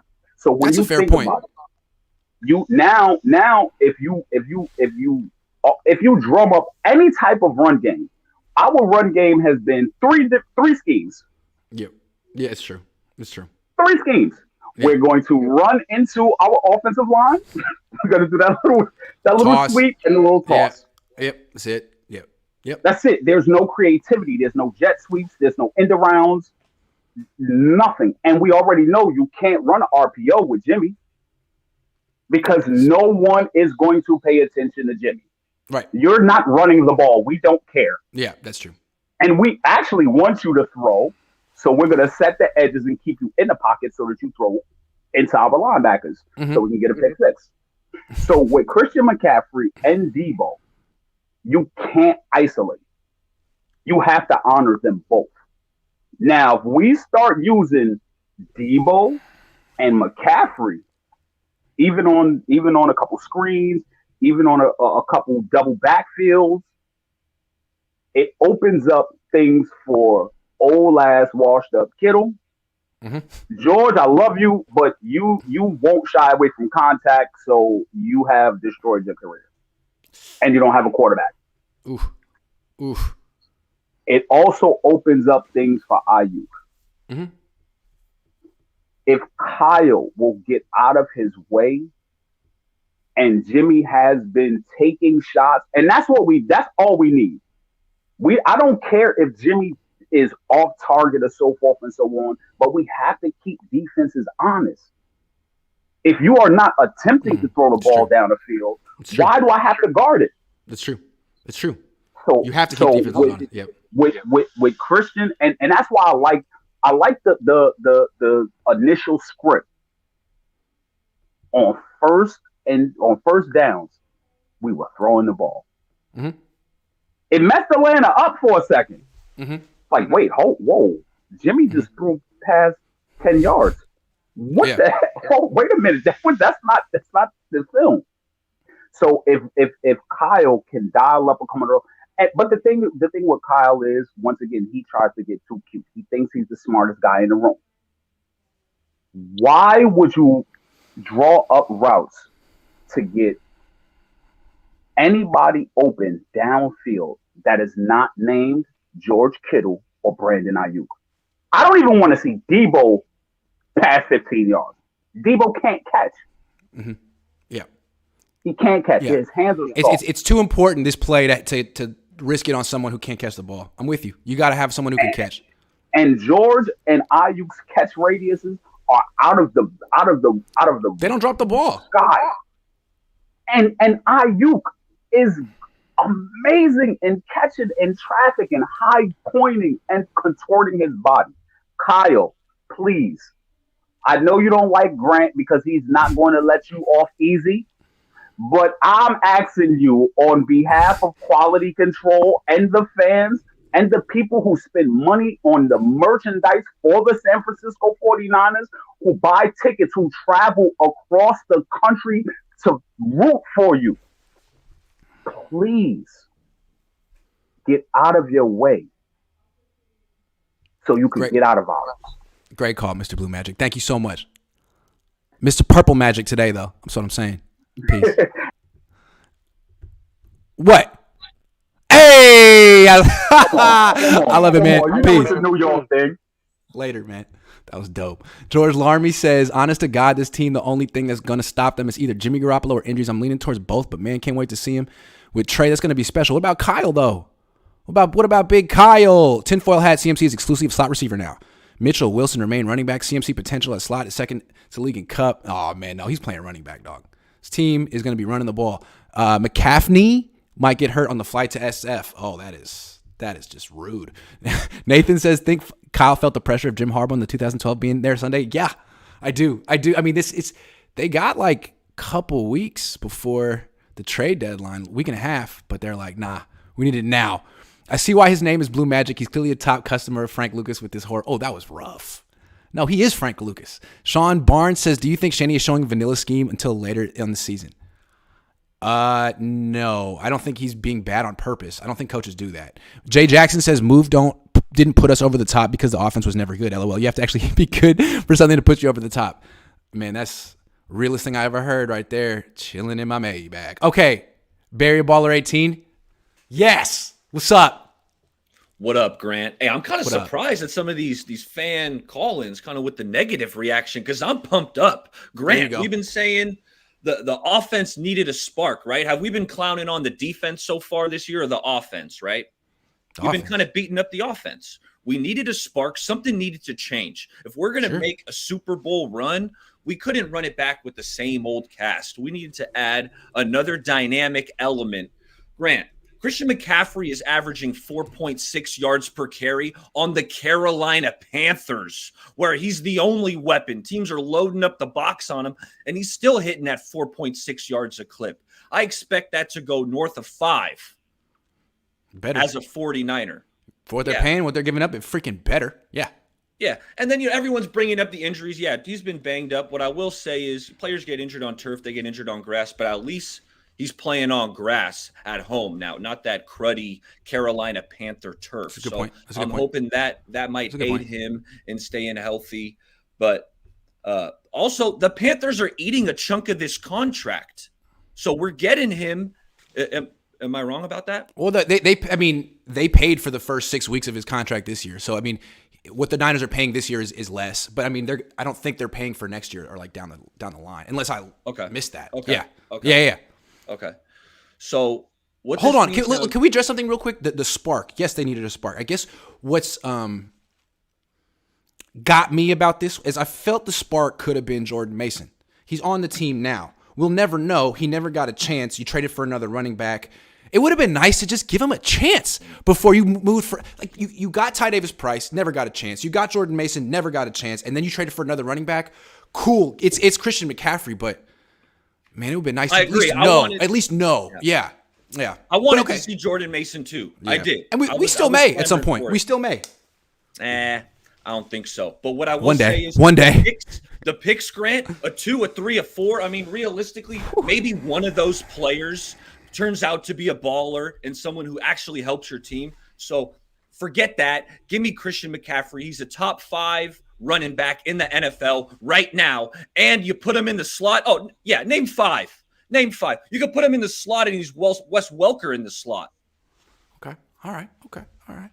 No okay. doubt. I'm not arguing. I don't want to argue with you. I'm not trying to be the Debbie Downer today. I was just surprised. Okay, top 5. Okay. Well, I've been surprised at some of these negative reactions because I'm freaking pumped up. That's How all I got pumped? for you, Grant. So pumped. Yeah. Now Grant's pumped. Let's get it. All right, Niners. Let's go. Let's get this quest for 6. You think he plays this Sunday? Yeah. Ooh, I love it. He's All right, playing. man. Hey, McCaffrey, it's a toss right. Hey, stretch left. We're going up the gut. Just freaking tell him what we're doing. Hey, Good stuff, dude. Option route out of the backfield. I love it, man. Good stuff. Thanks for bringing the energy and the positivity this morning, man. Later. All right, Grant. Hoyston says, best case is Groundhog Day and CMC is the Debo of last season. Niners make the playoffs just so Jimmy can give the game away. Worst case, Kyle runs CMC between the tackles, play one, and is injured. Yeah, pretty much. George says, oh, yeah, I forgot about Kyle. He's also the same. They're going to need to get rid of the arsonist, ship them off together, and him and Trey. Oh, my God. I don't know. Maybe Jim Harbaugh wants to coach Christian McCaffrey. You know, it's a Stanford guy. David Shaw, please argue. Nah, man, I'm not trying to argue with these fans who are excited about the move. I mean, maybe I'm wrong. Brian. Hey, man. How are you doing? I'm good. How are you?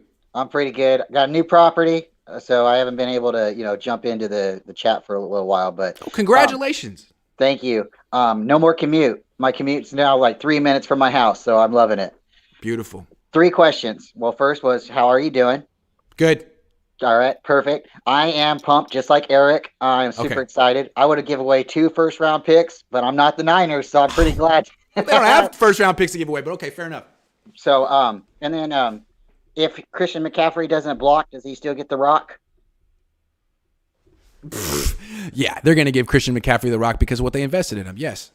Yeah, and then my last question, because I know everybody's calling in. It's Friday, man, and we got to get a schedule for the Cohn Zone, man. Because I know. I'm sorry. So here's the thing. I'm not doing it when I'm on the road on Saturdays because it's just a lot and I'm tired. But when I'm home, I will do it on Friday or Saturday. I was gonna do it tomorrow, but I figured we got to do this first thing in the morning after Christian McCaffrey. So it's a little fluid, but expect Saturdays before home games, and then in the off season, expect every Saturday. Awesome. And if it's not, I'll let you know. I will tweet it. I appreciate Sorry, it. Brian. I appreciate it. No, it's your show, man. I'm here and I'm glad to be here. Then last question. If we end up going to the Super Bowl this year and we lose it, is that Kyle's last game? Nah, I think this buys him another year because fans, you can hear them talking. I mean, they want to see Christian McCaffrey and Trey Lance. They want to see it, and I kind of want to see it too. But with Harbaugh coming back in, if Shanahan loses, you think that's What if Harbaugh wants his team? What if Ken Dorsey wants his team? I mean, there's a lot of talent here. I don't know. Look, if Kyle Shanahan's offense still sucks, even with Christian McCaffrey, I don't see how he's not on the hot seat. Like, there's no more talent they can give you. Banana hands until he wins the ring, man. That's right, baby. Good stuff, man. Have a great one. Bye. Yeah, later. Super desperate move says Scribe Bemmons? I don't even know. They gave up the entire draft for an injury-prone running back on a 3-3 team weeks before the deadline. It might work out, but in the moment, it speaks how desperate they are in this year. I totally agree. I mean, they could lose the next 2 weeks, be 3-5, and be like, "What? Why were we selling? Why were we buying? Maybe we should be selling." I don't know. But yeah, super desperate move. Maybe it works out. But it's the sheer desperation is kind of amazing. Can we trade Kyle and Jimmy for Brady? Brady's going to be a free agent next year, so you could just sign him. Jeffrey says with Trey on a rookie contract, the CMC cap hit for the remaining years in his contract won't be as bad. Plus, we still have to pay BA. It's true. It's a good point. They technically can't afford Christian McCaffrey. Hey, Jamie. What's up, Grant? How's it going, man? Good. How you doing? Good. Can you hear me all right? I can hear you just great. What's up? All right, cool. I got 2 things. Number one, I do think it was a good move. What did we talk about recently, right? 2019, went to the Super Bowl, had Raheem Mostert, big play guy, right? Home run ability. 2020, everybody's hurt. No home run ability. Sure. Last year, didn't have that. What would he use? Use Debo. Wasn't working this year. You know, you've documented that pretty well over the first 6-7 weeks. So you're telling me that McCaffrey's job is to bring back the big runs? It has to be. I mean, look at him, right? Has to be. Yeah, that's what he's been. Yeah, so that's to me. Like, everyone's focused on him as a receiver with Jimmy. Like, dude, they got check down options. They need an explosive running back. Okay, well, if that's him, then keep him healthy and maybe he might take him to the Super Bowl. There's the key words right there, though, right? Keep him healthy. Keep him healthy. Because with Mostert, when he took them to the Super Bowl, he wasn't starting, and he was getting like 10 to 12 carries a game, and then finally in the playoffs, they used him as much as they had to, but not in the regular season. Exactly, and that's right there. We got Elijah Mitchell coming back in 2 weeks? Yeah, it was funny. It's like, okay, Mostert 3 years ago, and Debo last year, both the change of pace backs, not even starters. You don't have to have a big workload to be the most important running back on the team. Exactly. Let Mitchell put the rock 15 times a game. Yeah. Sprinkle in their CMC. Might have something cooking. We gave a lot. That's a good call. It may work out. So good stuff, Jamie. You guys got me more optimistic about it. I try to. All right, man. Peace. All right, great. You have a great weekend. You too. Secure playoff win 4-1. Who gets the ball? 19. 4th and 1. Who gets the ball? 19 or CMC? 4th and 1? Like, neither. They're not short yardage backs. Jordan Mason. AK Niner, what's up? Hey, what's up, buddy? How was your trip to Atlanta, man? It was a lot of fun. I enjoyed it. Great time. Man, glad you had fun, man, except for the game, of course. But, hey, I'm so pumped up about this move, man. To me, if anything, that goes to show that Kyle realized that, hey, I need some horses. It ain't all about my system. Okay. I feel you. I was feeling the same way as you watching that Atlanta game from the stands, that Kyle was just sticking too much to his system, not having that sense of urgency in the fourth quarter. And now the fact that he went and got a big-time horse goes to show me goes to show me that he's changing, maybe he's growing. Okay, that's a great take. I like it. And then anything else? The picks that we're losing next year. Look how stacked our roster is at all positions. Let's say we did have those picks.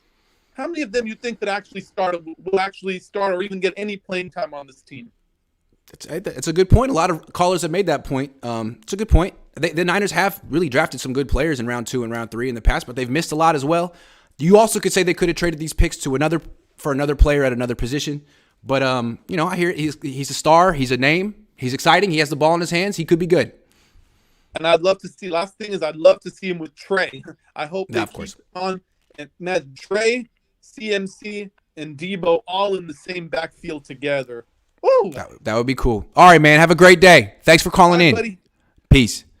All right, let's get Josh Wyatt on. Josh Wyatt with a fresh cut. How you doing? How you been, man?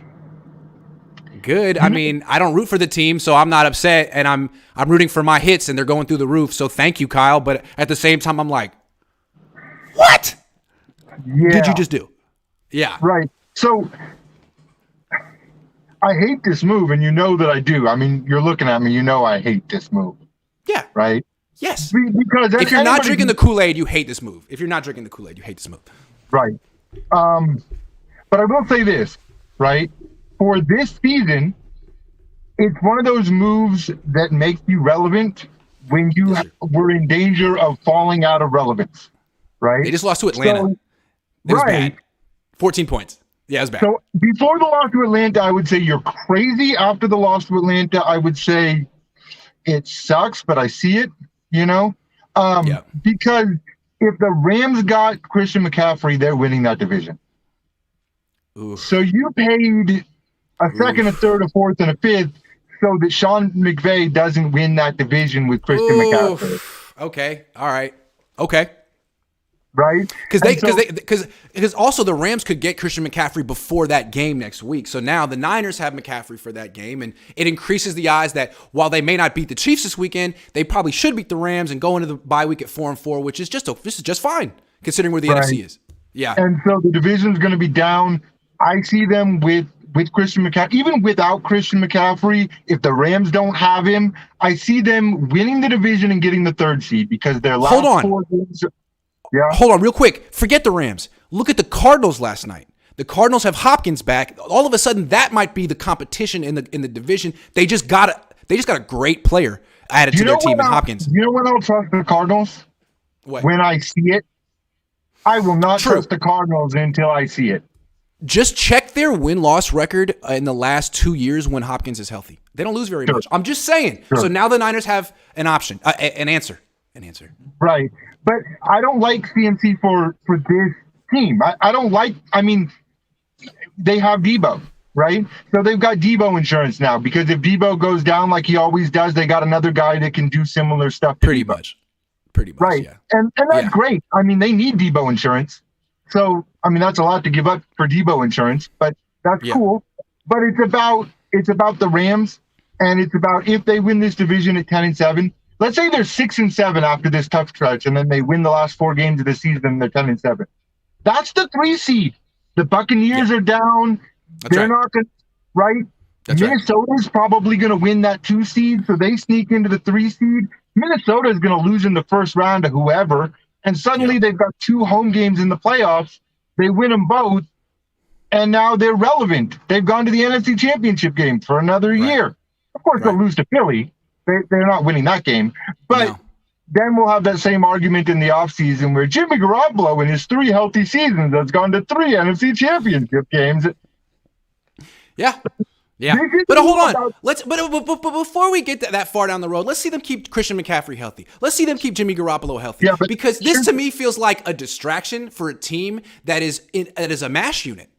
Yeah, let's see. I would rather see Christian McCaffrey on the 49ers, on any other team, or injured than healthy on the Rams. So if he's not healthy on the Rams, I think the 49ers win the division without him. I think you take him off the 49ers and you don't put him on the Rams, they still win this division. So that's what this move is about. It's about the one-upsmanship between Shanahan and McVay, which is fine. But what I hate about this move is we keep kicking the can down the road. When are we going to build a team that's in the window that Trey Lance is in? Right. Because none of this is in Trey Lance's window. It's just another veteran. Just another veteran. Yeah. By the time Trey Lance is 25, 26 and coming into his own. Yeah. McCaffrey will be 30. McCaffrey will be 30. Kittle will be 30. Debo will be 30. Yeah. Agree. Yeah. Right. It's another not Lance move, which sacrifices the future of Trey Lance. So are they saying we've given up on Trey Lance? We don't think he's the guy? Because if he's not the guy, then Kyle Shanahan and John Lynch need to start packing their bags right now.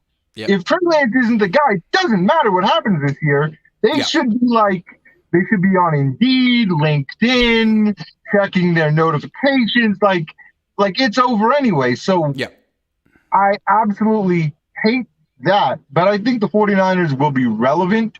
I see them actually making a run to the NFC Championship game again. Okay. And of course, they're not going to do anything with it, but I see it as a move to be relevant. And in that regard, I hate it, but I understand it. I like it because relevance is good. Relevance equals money for me. So thank you, Jed and Kyle. What's up, Josh? Good to see you, man. Have a good one, man.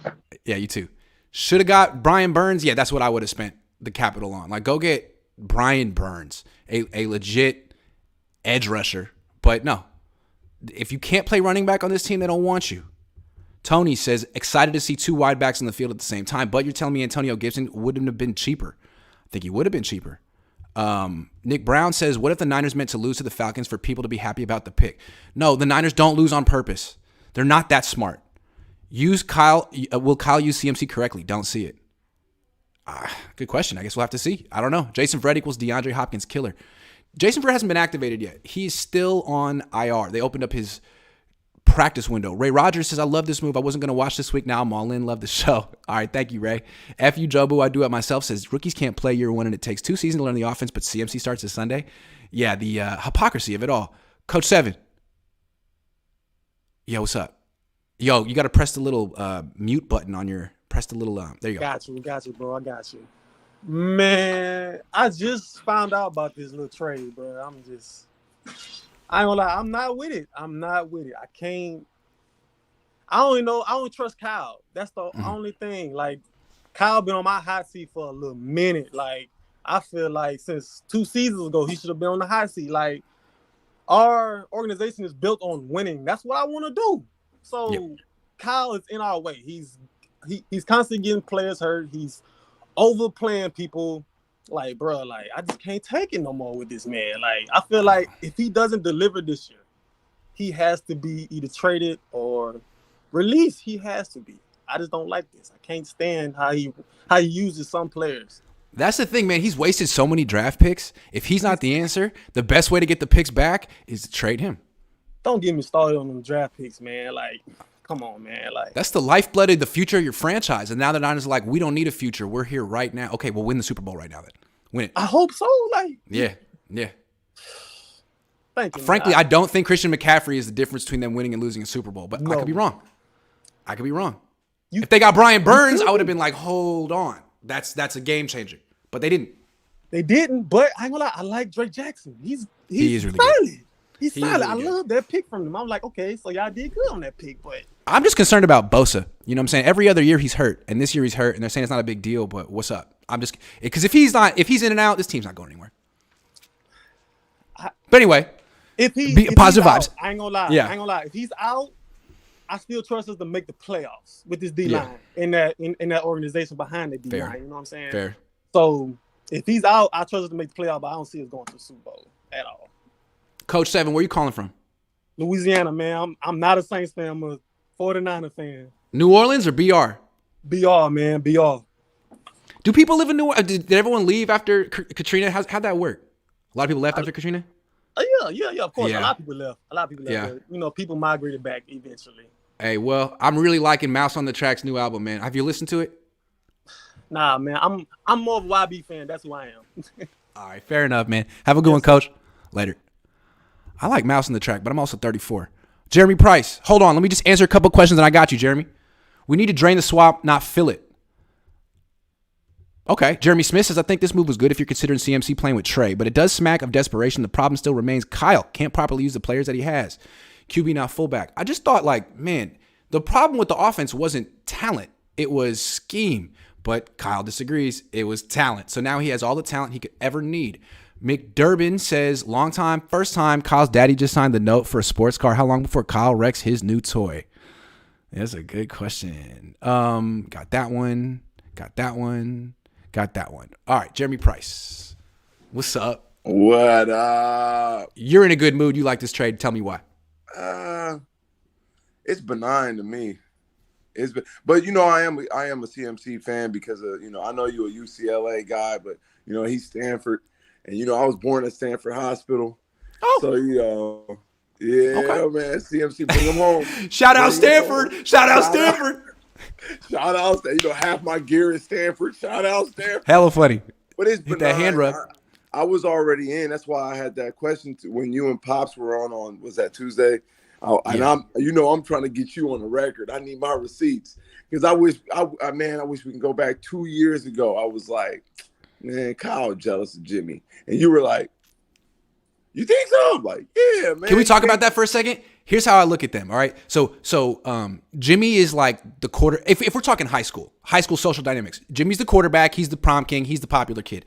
Kyle is on the football team, but he's like the backup wide receiver. And he's on the team because his dad probably donated to it. And everyone knows it. But he's also the richest kid in school, and you kind of want to go to his parties. So he's very insecure. He wants to be Jimmy. He wants to be the athlete, but he's not.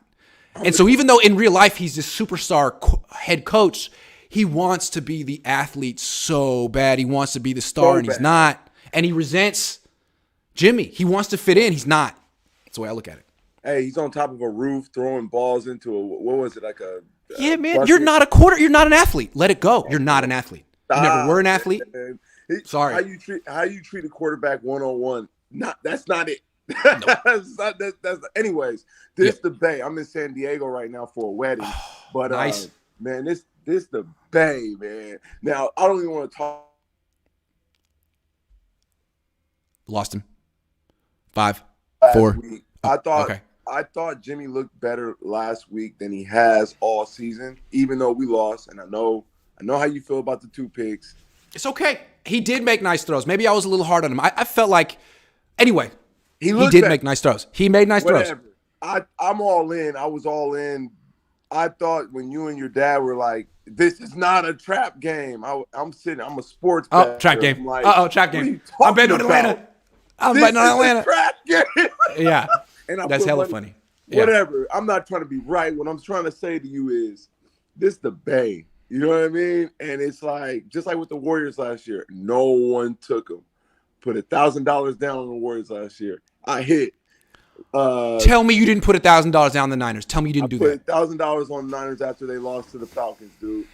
After they lost, because you and your pops were like, this is not a trap game. I'm like, you put a stack down on the Niners to win a Super Bowl. What odds did you get? What odds did you get? I had to. It was I think it was 22 to 1. Okay. So you get 22 grand if they win the Super Bowl. Yes, sir.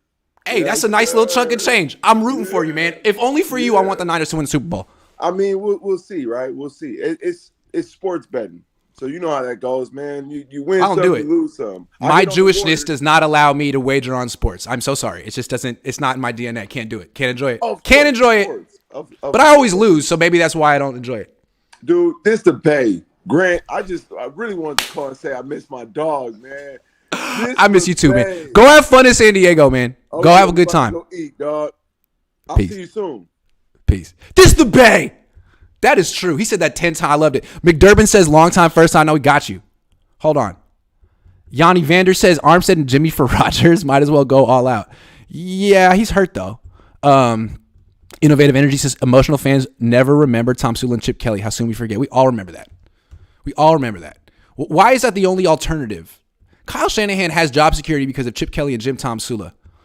All right, Ricky, you ready? And then Gavin. Oh, yeah. What's up, Ricky? What's up, Grant? How you doing, Where you man? walking? Where you at? I'm at SF. I'm going to walk to my college classes right now. Okay. You USF? Oh, yeah. Yeah. Okay, nice. No. My wife got her master's there. My dad used to teach there. Great spot. Okay, cool. So what I want to talk about real quick is that I've been thinking a lot about like Jed York lately. And, like, who does it remind me of? Because recently you talked about like you might have like the Mark Jackson of coaches right now, Kyle Shanahan. Yep. Right. Yep. We want Jed to be more like Joe Lacob, right? But you know who really reminds me of right now? Jeannie Buss. Jeannie Buss of the Lakers. If you know. Right. Right. Ooh, it's devastating. Because like if you think about inherited it, the team. Inherited the team, profiting off of the championships from the past. Yep. It's not the same brand. Just like their relatives. Yep. Just like their relatives. Right. And then both like Eddie D and like Dr. Buss did whatever, to win championships. That's right. Right. That's even, right. Even the years that the Lakers were trash, what they do, they went out and go get Shaq. They traded for Kobe, reloaded, and went to, But here's more the thing, Ricky.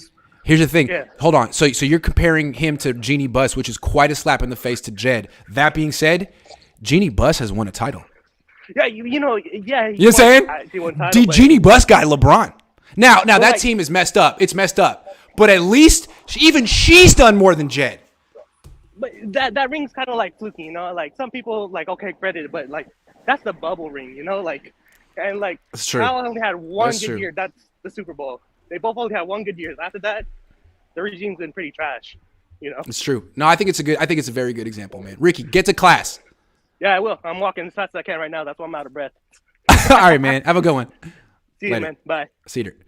Gavin. Oh, hold on. Gavin, I got to click it correct. There you are. What's up, Gavin? How's it going, man? Good. How you doing? Pretty good. I've never called in before. I've listened a bunch, so happy to be here. Was concerned for a little bit there with all the negativity, but I think there's been a strong push for some positivity. Bring it. I'm definitely on that side. Now, Cool. I can definitely understand the negatives.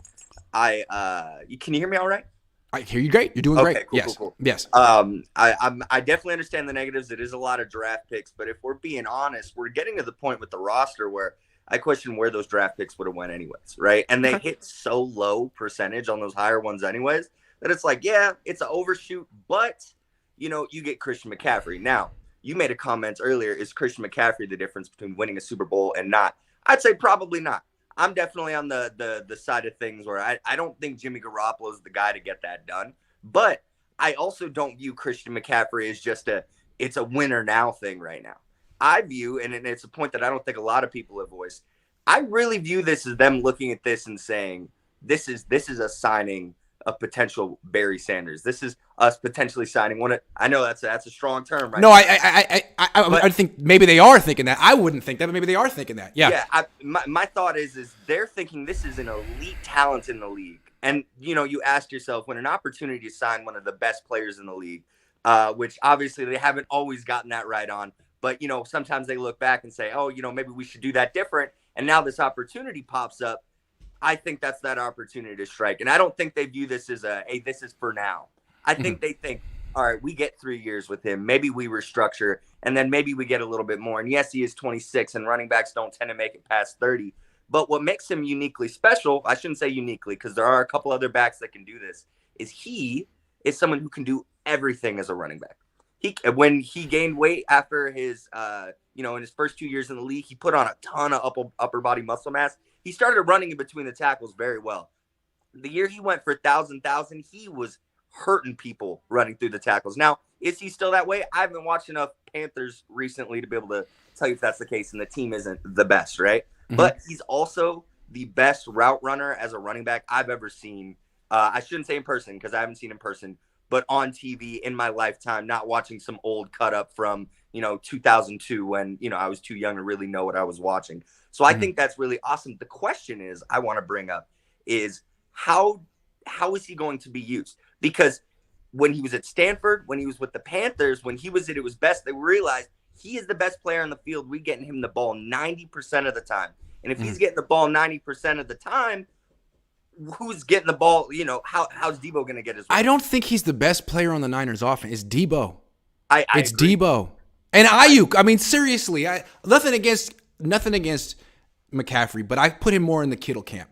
Guys who were dominant in 2019 and are still very good.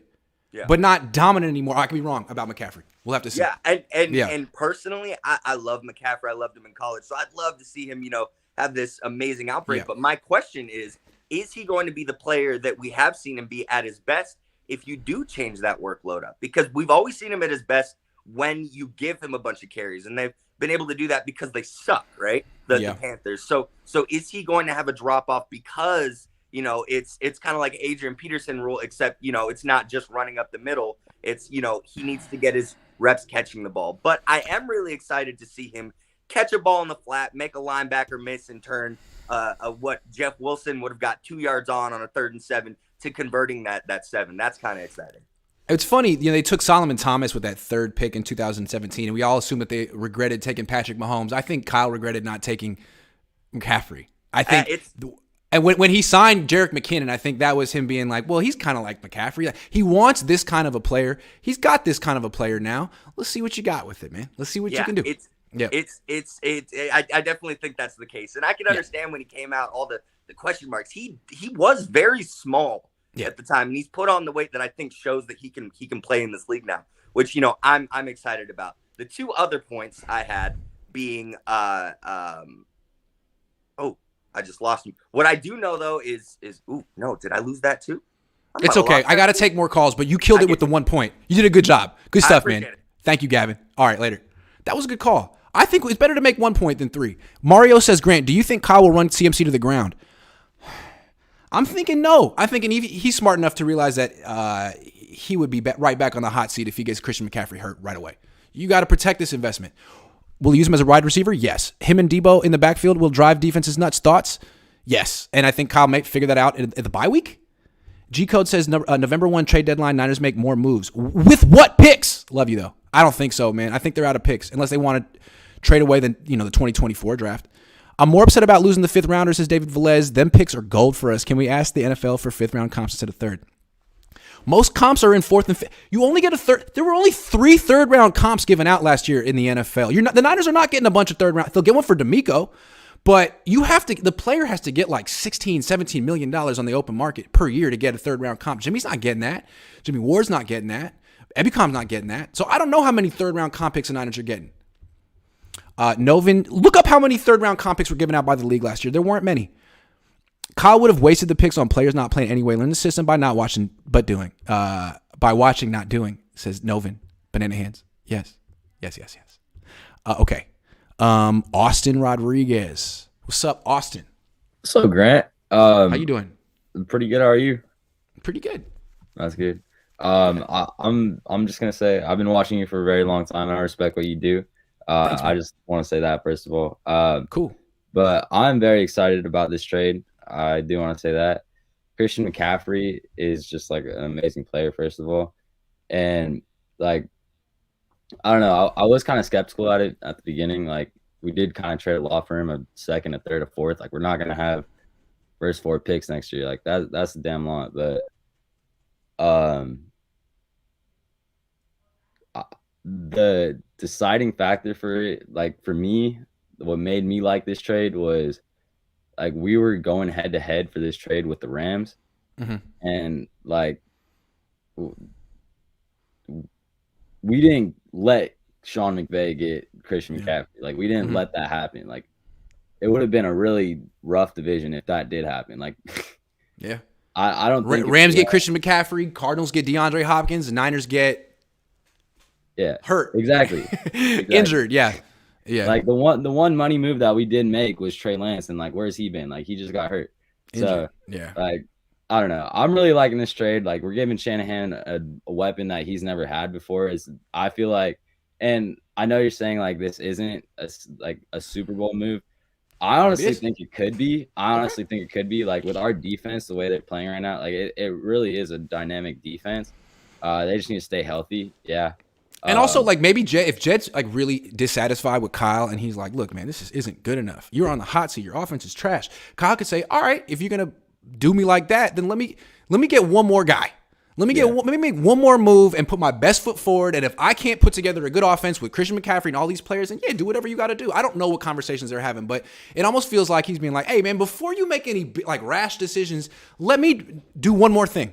Let's see if it works. Yeah, and I really think it's probably like Shanahan's last, like it's definitely his last chance. Like Yeah, I think so too. He has I think all so of too. the weapons that he needs now. If this like, doesn't work, how do you have any more confidence in him? exactly, like Yeah. it's all bad. Like if McCaffrey stays healthy and they still suck on offense, like how can you blame anyone but Kyle? Yeah, exactly. Yeah, that's right. Hey, Austin, where you calling from? Santa Clara. Cool. And how old are you? I'm 17. Your voice is deeper than mine. I don't like it. Good stuff, dude. Peace, man. Later. All right. McDurbin says, is the CMC trade an early signal that we are going to make a move for an elite quarterback and Super Bowl run this year? Boomer bust season. They can't make any more moves. Maybe they can get Tom Brady next year, but they're out of moves. Should we have gone cheaper? Khalil Herbert, James Robinson, Jamal Williams? Yes. Super expensive. Jay Wolf. Oh, hey, can you hear me? Yeah, how you doing? Good. How you been? Can't complain. Got back from West Virginia, right? Yeah, exactly. I made it. Whole new world. Uh-huh. All right, 2 questions for you. Sure. You've been teeter-tottering back and forth. If you're going to stick for the Niners at the Super Bowl or No, not. I'm not. I'm out. You're out 100%? I'm out. But Buffalo and Philly. Those are the 2 teams. I'm out. All right, out. Moving on. I'm out. Washing I'm up. out. Sorry. So they're still really good though, man. They definitely can get healthy and they can make a run. But I feel like Philly and Buffalo are in a different class. That's the way I look at it. And what's too bad is that I really think that the Niners could have been Philly with Trey Lance. Jalen Hurts is a very good player, but physically, there's nothing he does that Trey Lance can't do with just a little bit of seasoning and experience. It's too bad, man. That's the way I look at it. That's next year, though, right? Yeah, that's true. This year, That's true. we got the Jimmy train, so Yeah. see where that leads us. Good question. Anyways, I've been weaseling out of that answer for a while, but now I wanted to give it. all right, we're firm. Yeah. We got it. Predictions Yeah. are there. We'll see the clip later. Anyways, second one, I'm cautiously optimistic on the CMC signing. One thing that the Niners just really haven't had since Shanahan took over was a running back that could actually catch the ball, reliably. I think Niners are literally last in the league when it comes to for running backs catching the ball. And we don't really have that threat. And Jimmy loves that 10-yard area, right? He hits CMC on a quick slant. Slants and curls, right? He wants to be Drew Brees, and Drew Brees always had, Kamara or Sproles or Bush. It's a big part of that offense. Yep. So how do you see that impacting the Niners as a whole for their offense? Do you think having a running back they can throw to out of the game? No? To me, I don't think it changes the dynamic because to me, the Niners already had the most horizontal passing game in the league. Every throw is sideways. It's a screen, or it's backwards, or it's maybe 5 yards down the field. And so now you have another guy. Yeah, and now you have another guy who catches those passes. So to me, this just means they're going to be throwing even fewer passes down the field because, again, this is a team that wants to run more than it passes. That's not going to change. So you got maybe 20 to 25 passes a game. And now, how many of those go to Christian? 7? 6? So how many fewer go down the field? Well, you got to do That's math, the way I right? look You at take it. away 2 from Juwan, 2 2 from Ayuk. Exactly. I don't want to do that. Yeah, I don't know. Kind of misses out. All right. Just curious how that was. Yeah. You carry on. You got a lot of people. Thanks for the time. All right. Thanks, Jay Wolf. Peace. Ray Rogers says, when healthy, this team is the most talented in the NFL. Eagles, Niners, NFC Championship. Could be. Also, keep an eye out for Minnesota, the Giants. Brandon Harrison says, love the all-in move, but I'm worried because he's a running back in 2022. Kyle Shanahan's used many running backs and made it work. Still want to move at cornerback since Mosley injury. I agree. Cornerback would have been the spot. Do they pull the trigger if it's Bills instead of the Rams? I don't know. Good question. Maybe not. Jay says, Kyle offense needs to make something happen. Defense is what's keeping 49ers on top. Without the defense, this team would be scoring 14 points a game. Yep. So hopefully this helps. All right, guys. I only have time for one more call because I got to get down to Santa Clara. And Anoop's been waiting a very long time. So I'm sorry for everyone else, but this would have went on all day. I'm glad I could do it. This is the longest Cohn phone of all time. I'll try to do another one soon. Anoop, take us out. Hey, what's up? Look, I'm doing? excited. I'm excited about this. This is great. You got to look back to 1994. Mike Shanahan's offense, the Super Bowl year, the first 6 games were terrible. Steve Young threw a fit, on George Seifert. They lost 8 against the Eagles. Then Mike went back to the drawing board, and he redid his offense. And I think Kyle's got to do the same thing. If Kyle can do that, redo the offense, figure it out, fix all the blocking schemes, fix the routes, get Jimmy comfortable, That's going to make a huge, huge difference. And then you got CMC to play with now. But it's really on Kyle. It's on him. There's no shifting. What I think is kind of funny is like you mentioned 1994. I remember that week 2 they lost to Philly and they pulled Steve Young at the end of the game. I was a kid. I remember he was screaming at George Seifert on the sideline. And last night Kyler Murray was yelling at Cliff Kingsbury. And I've never liked Kyler Murray more than that moment when he was yelling at Cliff Kingsbury. And I couldn't help but think like, Jimmy, I want to see you yell at Kyle, man. Yell at him. There's nothing wrong with that. It's 100%. The heat of the moment. I mean, Tom Brady yells at his players every day. Steve Young did do it, man. Yell at Kyle. He deserves it. Don't say on the field your plays suck, man. Go up to him on the sideline, get in his face like Draymond Green and say, your plays suck, man. I want to see it. I want to see it. Come on, Jimmy. Do it. Do it. Yes. Yes, do we it. need that. We need that from him. I want that. You know, I want that. That would mean Jimmy is turning the corner. If he would do that. They have to stand up to him. And they have to grow trust with him. Yeah. You know, they got to do both. Yeah. Anoop, thank you, man. Thanks a lot. Take care. Guys, I wish I could have taken everyone's call today, but literally this Cohn phone will go all day. So I got to get down to, sorry, JG, JJ. Sorry, all you guys, man.